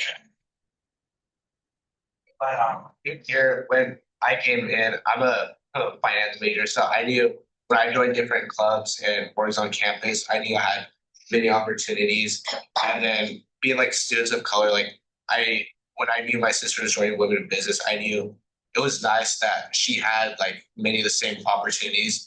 Like wanting to see her have the same opportunities as me or even better. So I want to show my love to you guys. I'm personally in support of this request, considering our surplus situation. I still think it's very valid. One of the things that like I want to see you guys in a position is to have that like investor funding too. Like if you guys keep going, keep creating those connections, at some point you'll keep getting those investor funds. But one of the questions I had a couple questions. I'm sorry if I missed it, but how did you guys get it? 21 people? And then another thing is, realistically, if we're gonna come to an agreement on this, it would probably have to be a little bit of compromising. I wouldn't want it to put this way, especially since you guys have so many members. And 21 is already like a fraction, but like, are you guys willing to go down in people? I think that we are, yeah. Because I think that while bringing 20 women is still, a very small fraction of our 200-person club, like even still being able to attend this trip is so grand that I think that we are willing to compromise and go a little bit lower. I think what that means is a little, we're discussing, but I want to emphasize that we are not fully dead set on 21.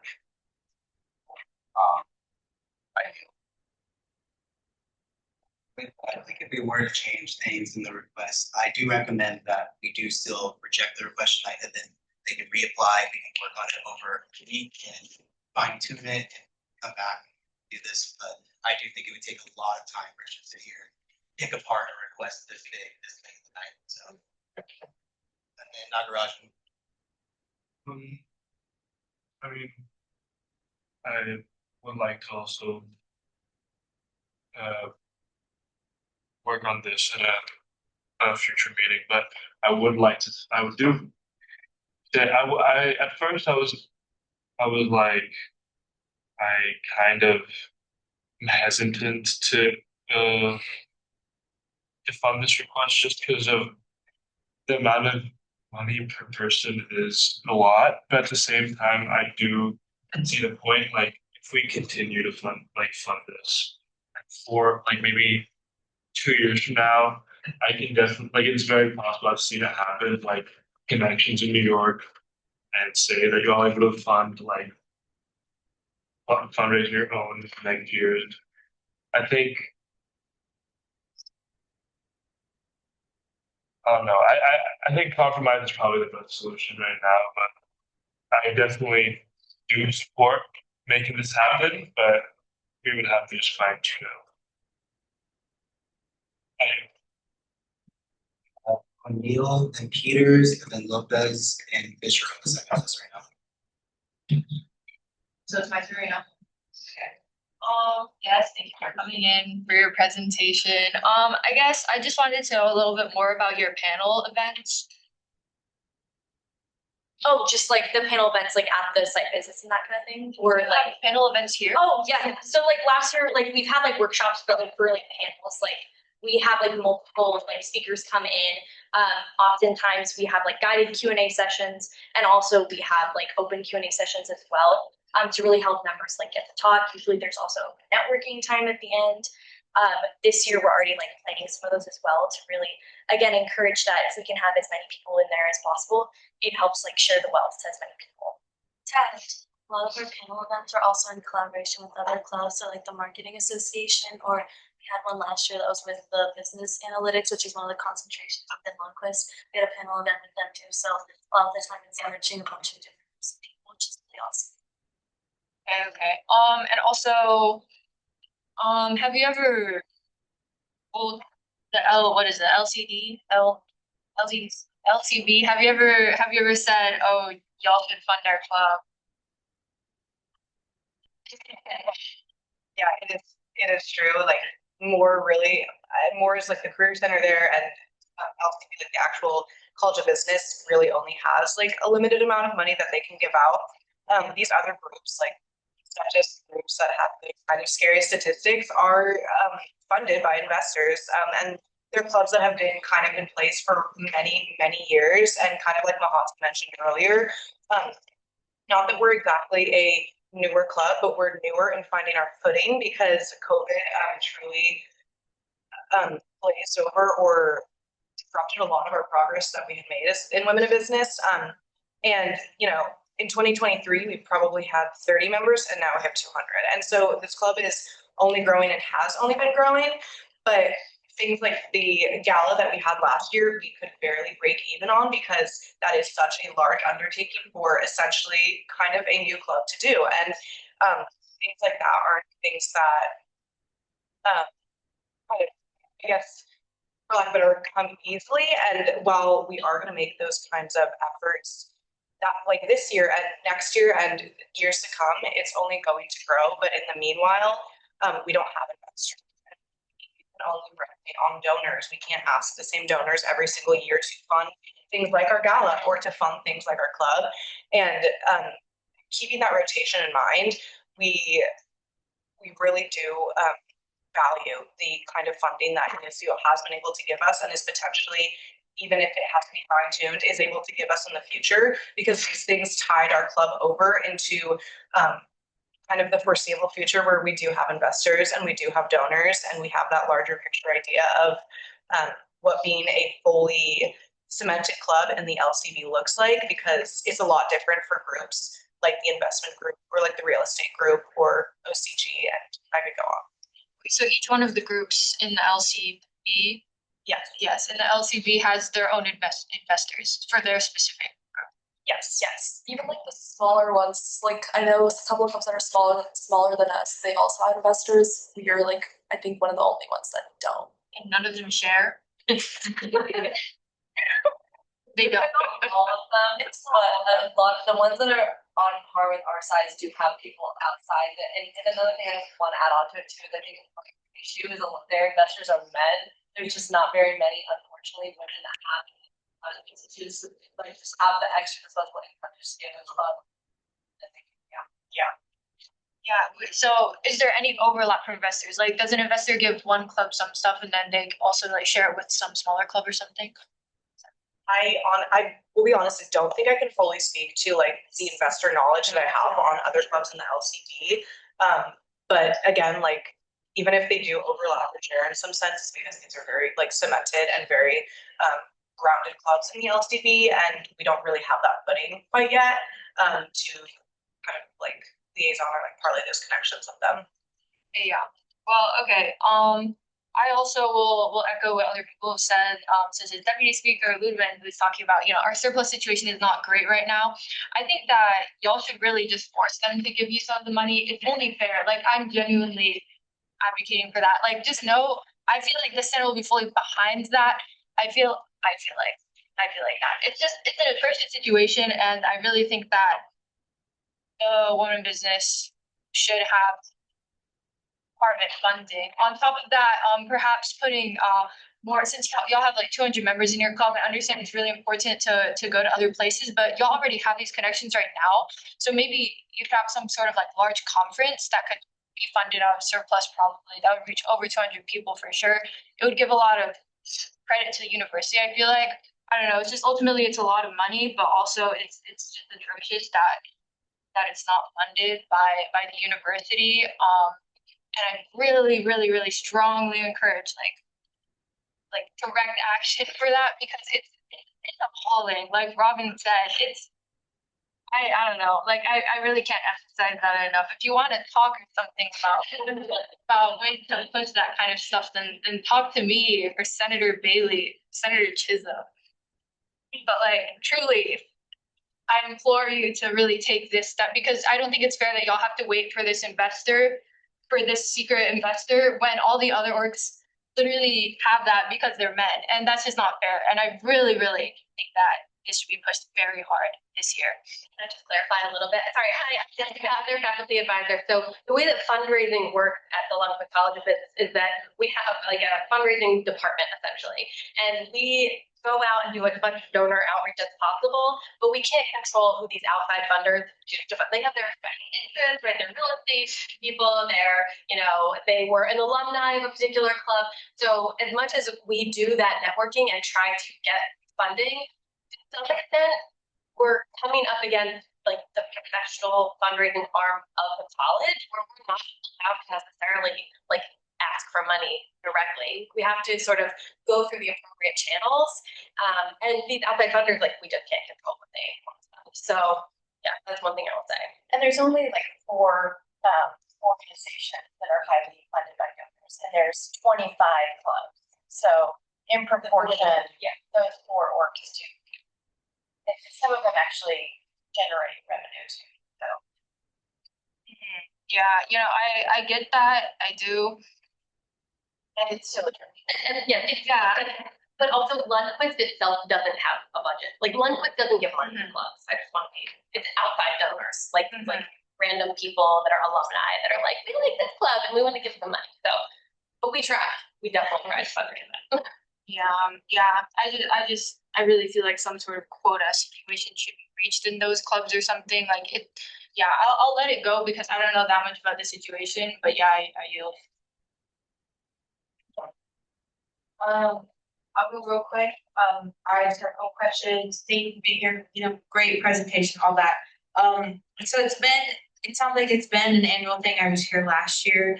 Have y'all considered adding even a portion of these to your PFC budget, to your like budget request every year?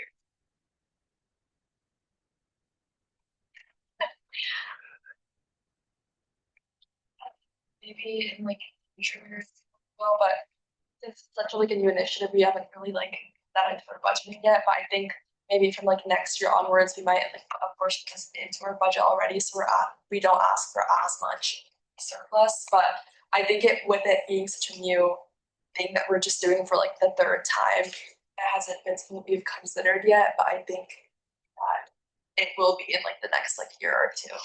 Good. Yeah, as a member of PFC and PFC chair, I would encourage you to do that. I think that is important. And then Mimi basically said everything I was going to say. And we as PFC would love to support you in getting outside funding. We wrote our priorities today and put that we want to support orgs any outside funding as much as possible, because we understand we as ASUO only have fund work. So seriously, like come up and talk to me after this. Let us know how we as PFC can help you in your upcoming budget hearings and your tag.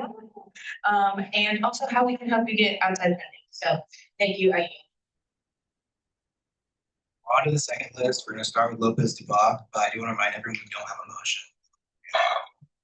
I'll be really quick. So I just wanted to ask, I know you had the gala last year and you talked about sort of how that experience went. Are you planning on having a similar event, the same event this year as well? Yes, we are. Yeah, we are.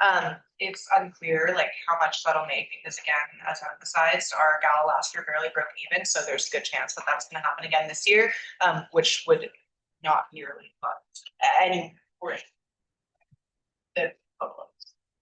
And as I recall, that was about 25,000 the gala last year. That we had like that you entered. Well, I it was not. It wasn't that much. Okay. And then my second to last point, I do recognize like the point that you all are making. The surplus is different this year, and I just want to re-emphasize that I think the carry forward from last year was about 150,000 is what we were started off our first meeting at, just thereabout. And then it went up to now 750,000 because of all the unspent money that orgs didn't spend last year that was allocated. And so I just want to contextualize where we are now. Thanks so much.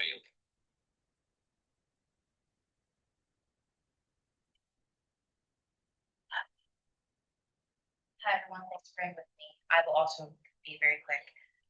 I do want to say, yes, I agree that we have the money we have because groups didn't spend it, but I also don't think that means they have forfeited their right to spend it in case they want to come back.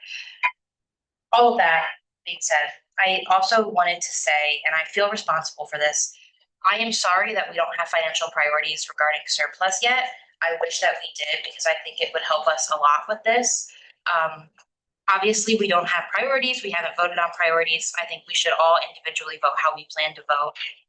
That being said, and I should have said this earlier, I do want to emphasize the point that we have discussed how we would want to focus on travel and the possibility of limiting travel purely because of the state of surplus at the current moment. But since we haven't voted on them, those are not official yet, and I want you to vote how you want to vote. I just want you to know that this is coming. And if you would like to start aligning with the priorities that we anticipate bringing to you, that is what we anticipate bringing to you. Thank you. I hope.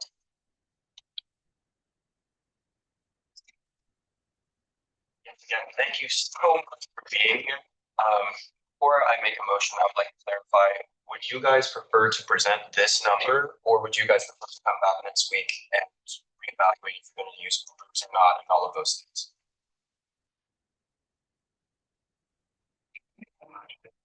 Well, I think understands, and I think that we should make the motion for the actual request. Okay. Is it fair to recess to allow them to assess their? Yeah, we can recess. All those in favor of 5-minute recess, say aye. Aye. Those opposed, say nay. 5-minute recess.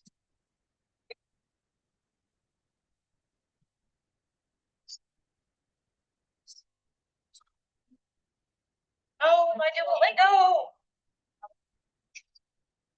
This Senate meeting every week threatens my Duolingo streak. It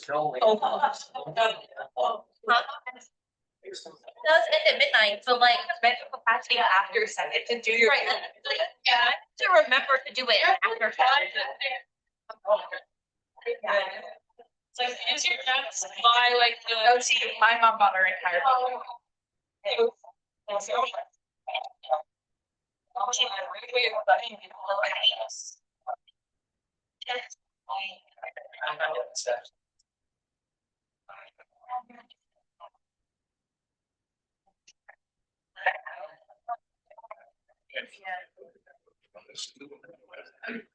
What?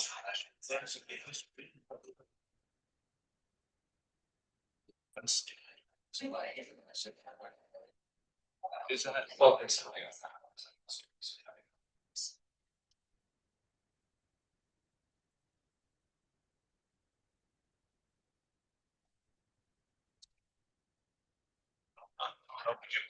I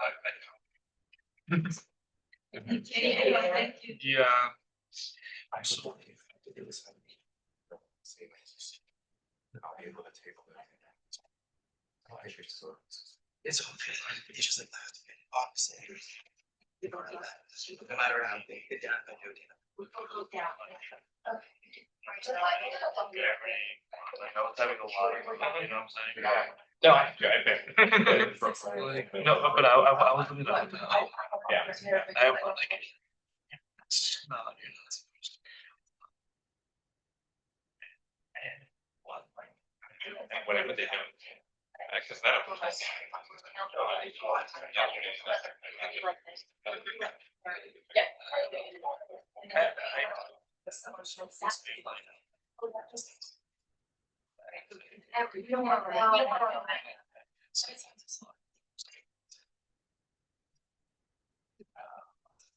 I wonder why they dig.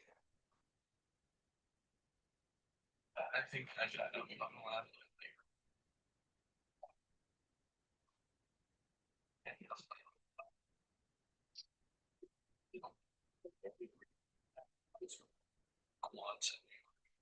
That's a perfect. Gives you.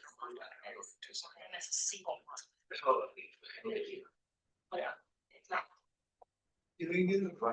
Count. Yeah, no, see, that is. No, my family's Italian, That is- and like everyone speaks Italian, literally except for me. So I think 542 days. That's how many days I've done it in a row. Oh my God. No, actually, I'm actually only in section 2. Oh my God. Oh, that's okay. Yeah, no, it takes like forever. I think section 2 alone. And I would say it probably takes me. Italian.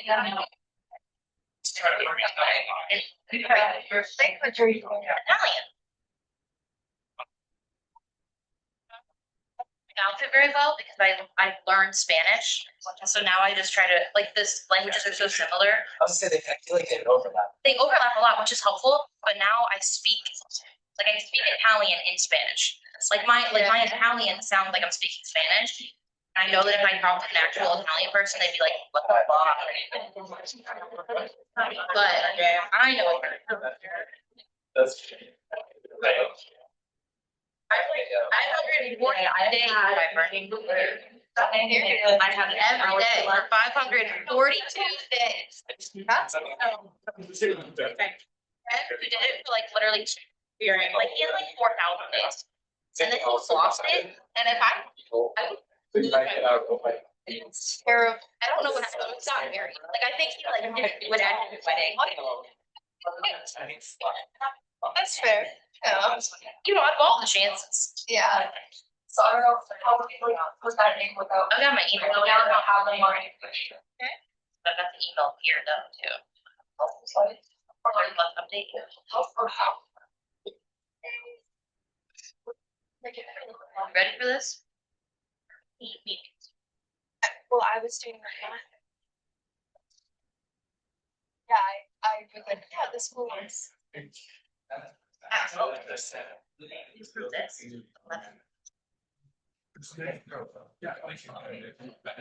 So I've got it all typed up, ready to go.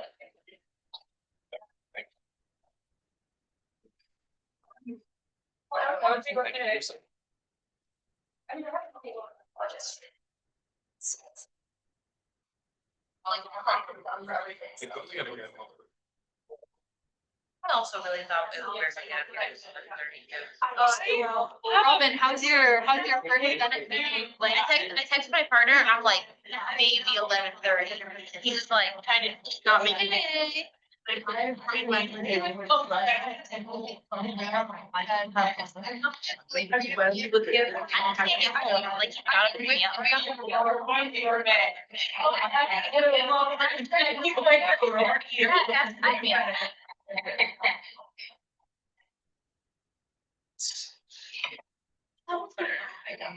Come to order.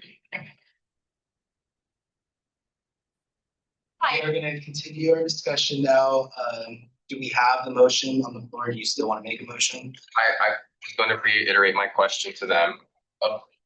You're obviously the same, not for myself, which of the two would make more sense to you guys? Presenting this number right now or coming back in a week? Can we go to the budget slide? Because there is a compromise we would like to propose. So, if we would be able to get like the flights and like hotel fund, and we would be able to like fundraise the rest, like until New York is like the compromise that I think that we're offering is like having our flights and hotel covered by the surplus, but then everything else that you see on the budget would be like fundraised by us somehow to get this trip. And if we don't use the fund, they just be swept back into the surplus, like at the end of the year, if we don't end up going and we aren't able to fundraise the rest of the money. And if I may, those need to be booked as soon as possible. That is the purpose for fundraising. Of course, flights get more expensive, hotels get more expensive. And so just so I understand, what is the amount they're asking for? $28,500. $500.78 plus 11,400. I have the amount. Rever. $39,934. You said what, sorry? $39,934. Assuming I did that right. No round up. 78. Probably be lower. Again, we have like the buffer in there, so it'll probably be like lower than the 28,000 for flights. Probably closer to like the original number we had. I think probably like closer to 20,000 for flights. I'm assuming because that just has like a big chunk of buffer for flights, so it should probably be less than 39,000. Okay, because the math is confusing, I'm gonna yield to someone that has the number. Nagarajan.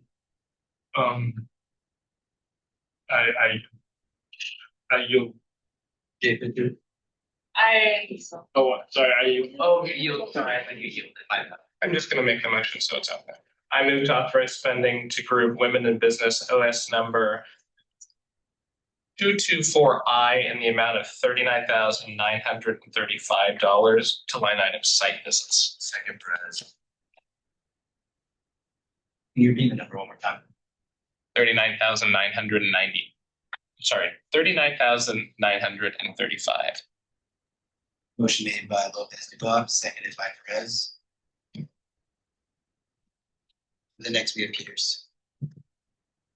I just wanted to say that last year we did this too. We went into a recess and we said, come back with us with a new budget. And what unfortunately ended up happening is that the estimations that we made in that 5-minute recess were not correct, and they had to come back and ask for more funds for flights. So I currently am not in favor of this because I think while I am in favor of amending it and trying to edit the budget, I think it takes time, and just because we made mistakes last year. I do.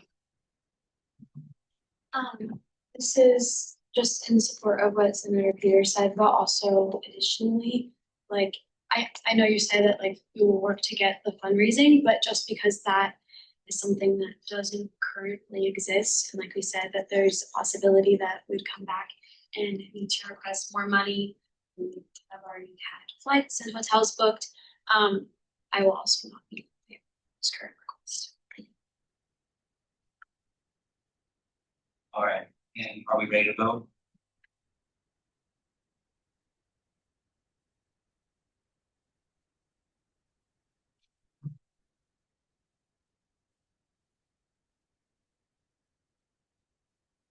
All right, Perez, aye. Peters. Nay. Fisher. Nay. O'Neill. Nay. Taylor. Smith. Lopez Dubois. Aye. Offered. Nay. Amadife. Jenkins Hiscox. Chisholm. Nagarajan. Nay. Stevenson. Haley. Fisher. Nay. Newman. Nay. And I say nay as well. Thank you guys so much for coming. Thank you. Thank you. And thank you for your time. Thank you.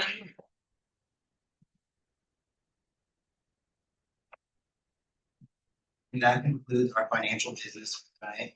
Moving forward into new business, we have one confirmation, election board chair Kathy Clayton Lott. If you wanted to come up there, introduce yourself.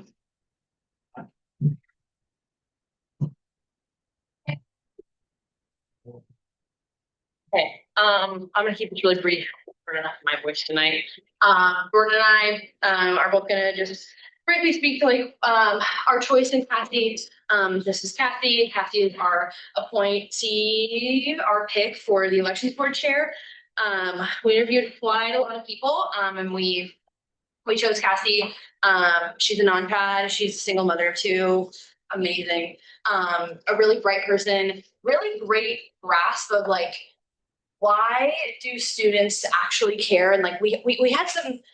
Sorry, it's late. I probably could say this so much better, but we had some conversations with Cassie during our interview that were focused around like, what do people think students want versus what they actually want. So I was really impressed with her ability to kind of think big picture and kind of analyze what we've seen from past elections boards, and kind of just a new way to like get people to buy in. Like, why does nobody care? So I was really impressed with her thoughts about that. But I'll let you ask your questions. I'm sure you have many questions, so I won't leave that. But I really like Cassie. I'm in full support of her confirmation tonight. I think that her professional experience, her life experience, her journey as a student is really impressive. And I think that I trust her to build the elections. What's it called? The team? The board. Thank you. Yeah, the board. But I'll pass it to Jordan. Yeah, I really want to voice my support for Cassie as well. The fact that she's a non-traditional student, I think, is such a strength and gives such a like different perspective to the elections board process. She has an interest in the like systems, looking at things from a systemic lens, and I think that's a massive asset. And then also she has management, comms, and hiring experience. Did I get the comms right? You also have comms experience, if I recall, or is it more management? I got management and then media. So I work for like news stations, newspapers, various different production companies. Yeah, so I really, yeah, she's hired people, she's built teams, she's ran teams. I mean, I'm in full support of Cassie, so thank you so much for being here. And I know it's super late. We really appreciate it. And then before we get into questions, I did send or forward an email with Cassie's resume and application to everybody's email. So, and we will start with Fisher. Hi, it's so nice to meet you. I am so glad you're here. Oh God, what happened? Oh my God, I don't have any questions for you. I trust the decision. I'm sorry, my brain literally just broke. My medication wore off. Honestly, I can feel that. I trust what the executive branch has done. I trust them, and I think you will be great. I'm so sorry. I yield. Hill. Hi, thank you for coming. What do you think fairness is? I think that it can be, for true fairness, it's kind of a complicated one. I think the importance of fairness is you have to look at the big picture of everybody involved, as well as whatever the goal outcome is. And so I think putting together a way of making sure you're hearing people's feedback and what they're thinking is fair, as well as reflecting on the goals. So it's kind of a multi-part to make sure it's fair for everyone. Okay, and then what do you think a fair election is? I think a fair election, a big part of it is education aspect and community. I think the hardest part with elections is there's so much incorrect information out there, and just kind of like join my side without people having the opportunity to know what's going on. I think also people don't understand necessarily the consequences when you're not involved. I think we currently see like what's happening when we don't get to say. So I think that would probably be a pretty big aspect of it, and making sure that the education, communication, and trust aspect is involved. Great, thank you. I yield. Oh, Cassie, thank you so much for coming. I just wanted to ask what about your experience do you think has best prepared you for this role?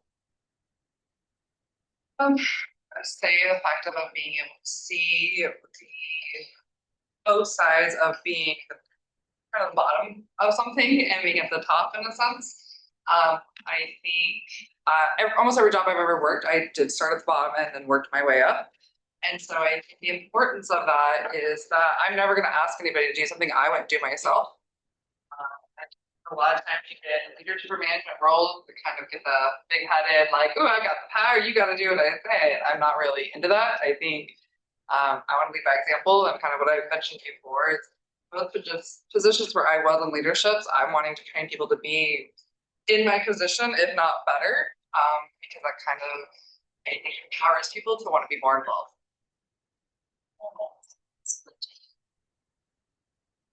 Peters. Hi, thank you for being here. I'm loving the store manager experience. I feel like I wouldn't even need to see anything else to back me down. I'm a lovely time worker, but I do have one question.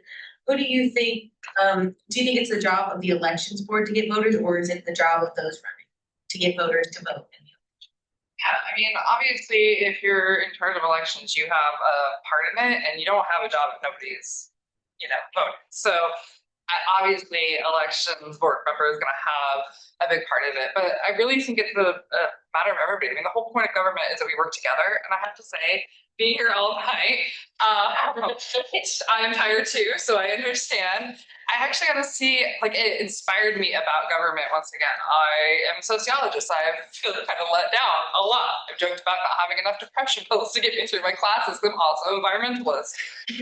So, like, wow, could I have gone any more interesting with my life choices? But I am passionate. I think collaboration is the key of solving majority of the problems out there, and I think you guys all represented tonight and how amazing that can come together and really work and help with situations where you can't solve everything, obviously. But it was nice to see that, and I think that's really how you're going to bring people to get involved in elections is really showing the importance of us working together. Thank you. Senator Smith. Hi, thank you for being here all night. Yes. Thank you for being here all night. I'm really impressed with your experience and all your answers, and never made a motion before, so I'm gonna do it. Oh wait, can I? We had to deliberate for a second. Forgot about that part. You can practice. Yeah. Can I stay? We'll reserve it. We'll reserve. Okay. Are Senator Hopper. Patsy, thanks for being here. I'm surprised and impressed that an on-track student has applied for this position. I feel like sometimes I worry that ASUO's scope isn't very broad. Students on campus, especially in our elections. This is very, very common. Can I ask how you heard about this position? How you found out about this? Yeah, so I want to do institutional change, and I think this is an awesome opportunity to see how an institution is run in this capacity. I think elections is an awesome opportunity to. I would expect that I have to work with everybody. I have to figure out how we're all going to work to make the goals that we all do as want of people being involved to come together. And so that's kind of, I guess, my and how I show up, and I'm so sorry.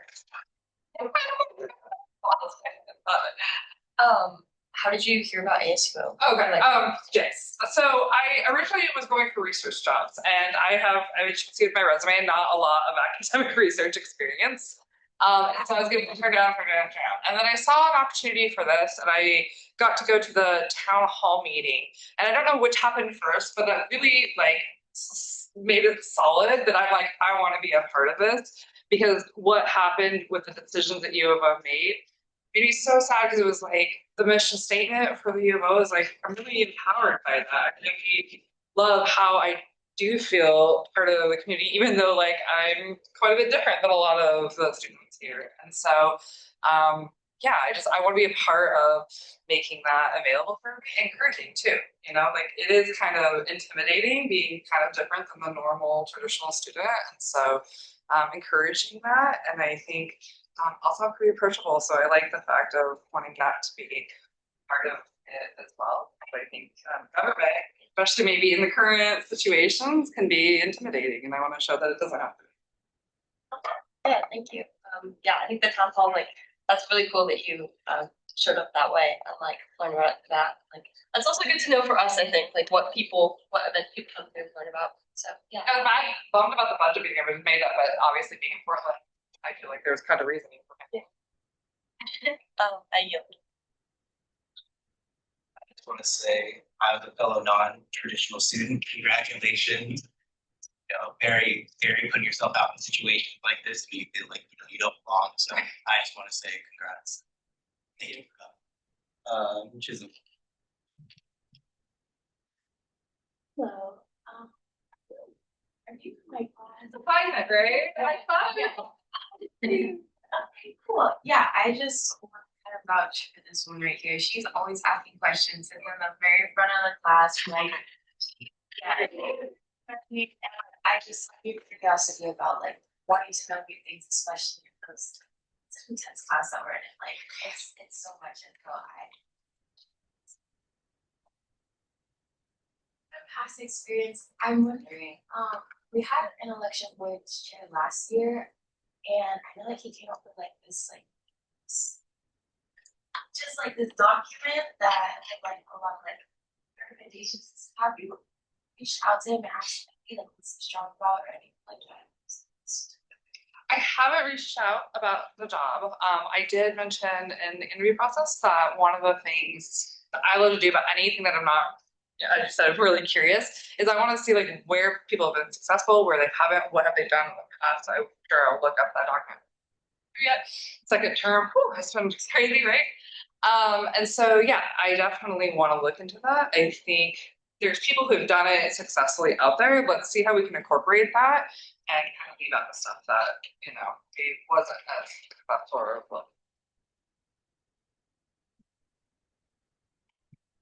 Senator Bailey.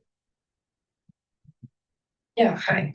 It's great to see another non-traditional student here. Coming from a community college where in student government, like most of them were non-traditional students. It was kind of a culture shock for me here. But okay, this is a question you don't have to answer if it's, I don't know, it is too personal, but I'm just curious as for why the shift from, you worked as a videographer and then went away from that. Yeah, so originally I found photography was my passion. I love photography, and I wanted to do documentaries about social changes. Then when I got into the media world, and I kind of learned it wasn't really for me. I'm not really supportive of how they cherry pick information. I learned a lot about how to thankfully like read between news stories, but I don't really want to support agendas in that way. There's a lot of different options out there, which is awesome. But at the time that I was doing it was like 2004, 2005. You know, it was in the quite a bit past. There wasn't as many options, and I kind of got burned out. It kind of hurt me in the industry in the sense that it made me not want to pursue it, and actually lost my passion for photography for a really long time. And so I finally got just the artistic part back. Doing amazing pictures. It's been a great time for fall photography right now. And so that's kind of the way. And then I'd always taken sociology and political science and just a wide range of stuff. And I think I've stuck to sociology and especially change because it gives me the ability to work in like a little bit of everything. I am curious about everything. And I think as I'm learning in that class, like there's just this inner web of connectedness. And I think the more we can incorporate that, the better we can have for everyone. Yeah, that's so interesting. Thank you so much, Ayu. And next we got Stevenson. So for clarification, for the appointment of this person specifically, would it be like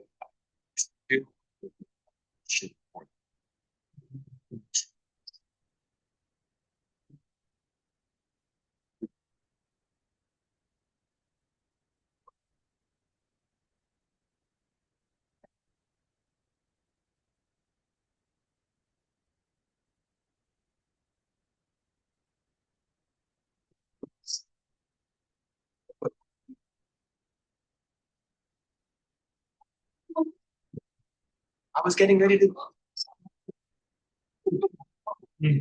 I'm.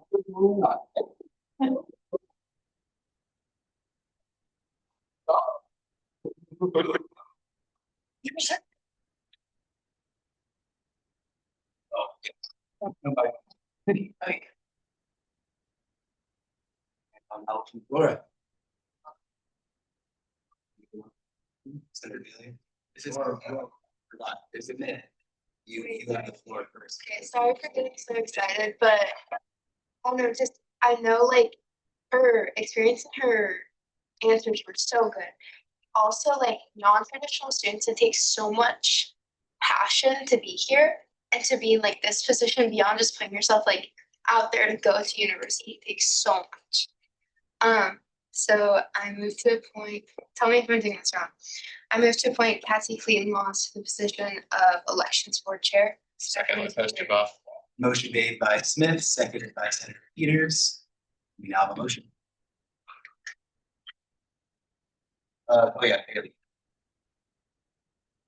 Yeah, I just, pretty short, I just, our paths are, I don't know, I kind of recognize something in there, but I went from the sociological angle first. I was gonna major in sociology, so I found. And I think, that, the things that she said, the answers that she had, well, for, kind of election that she would run and chair. That's all I yield. How about you? And I think that like really also it's pretty good for this role, because you don't get audited. Pretty cool perspective that she has in that piece.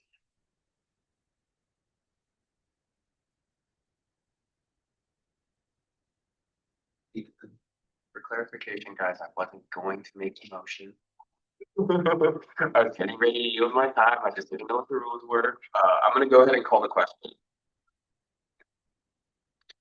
So we call the question, that means we're gonna vote right now. If it got rejected, then you go back to the speakers list here, and then you got approved, then.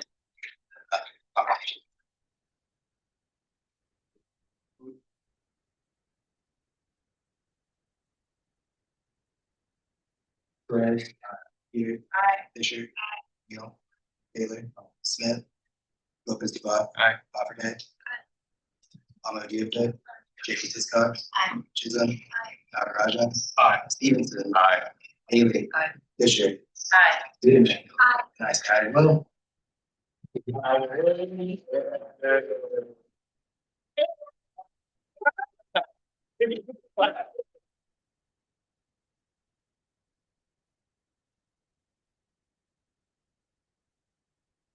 Thank you again for hanging out all night. We appreciate you so much. You're gonna do great work. Thank you so much.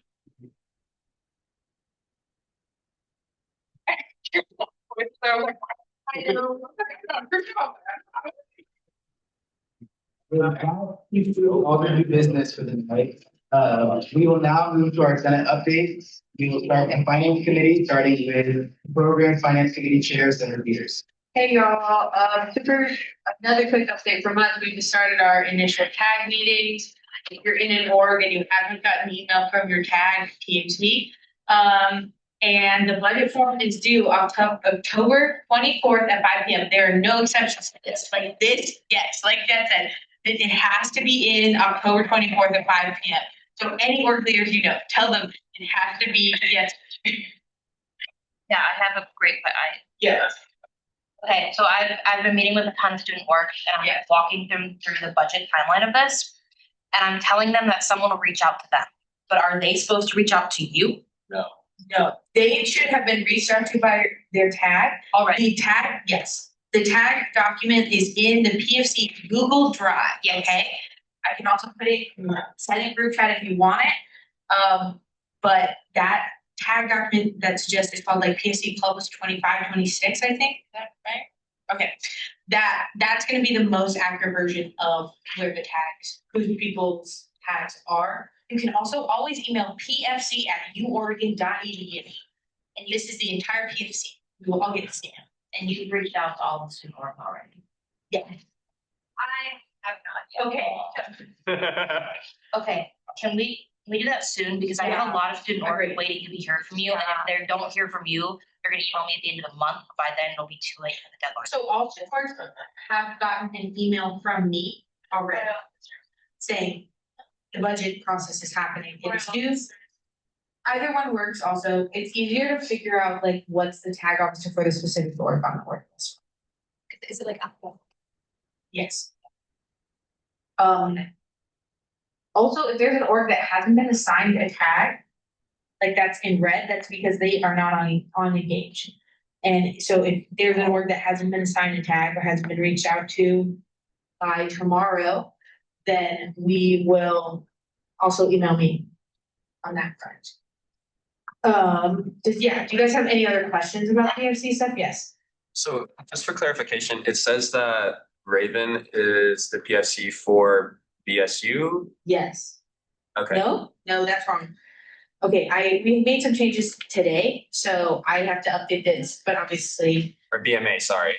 Yes, Raven is the one for me. Okay. So. That's all I yield. Yes, that is. Okay, and then just the only, so just October 24th, no exceptions. Or student orgs will be getting at least an email from all student org leaders, get an email from me at least every week. Leading up to the budget forum, it will be every single week, and like every single day.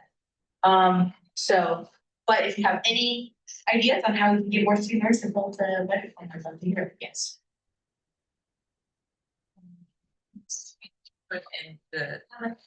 Okay.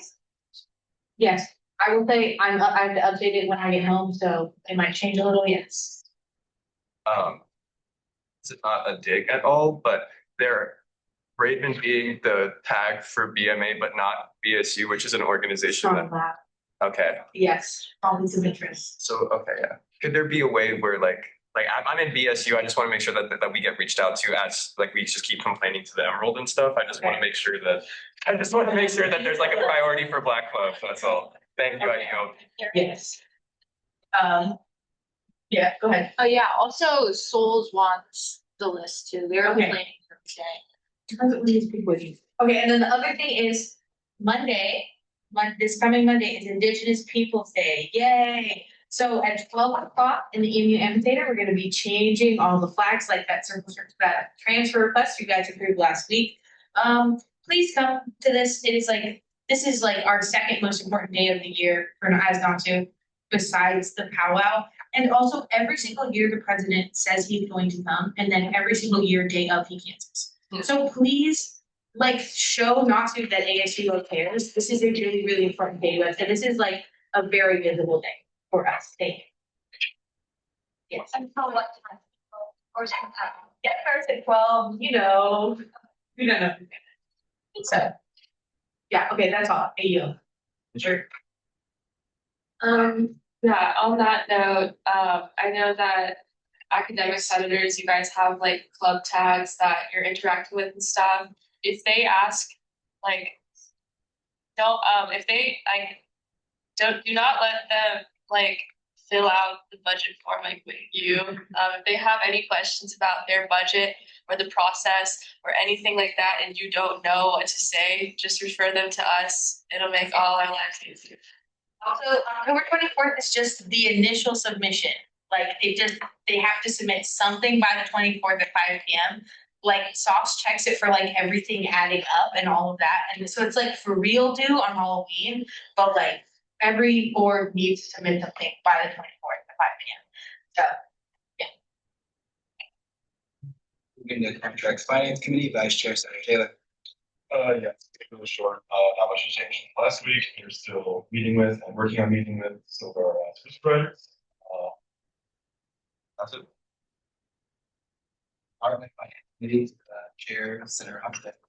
Yeah, so we had our first fall term meeting this past week, and we are working on sending out budget templates to all of our tags, and making sure that they have all of the right info edited and added to the financial priorities from last year. And so we also released that to the tags.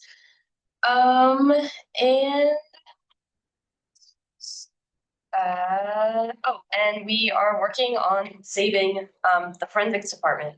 So forensics is going to stay under DFC.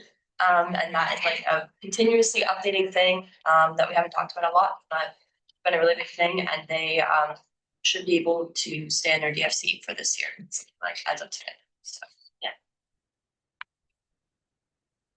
Then moving to Senate executive updates, we'll start with Academic Chair Stevenson. I, on a personal note, I could be incorrect, but I've just kind of been infuriated that BMA and BSU haven't.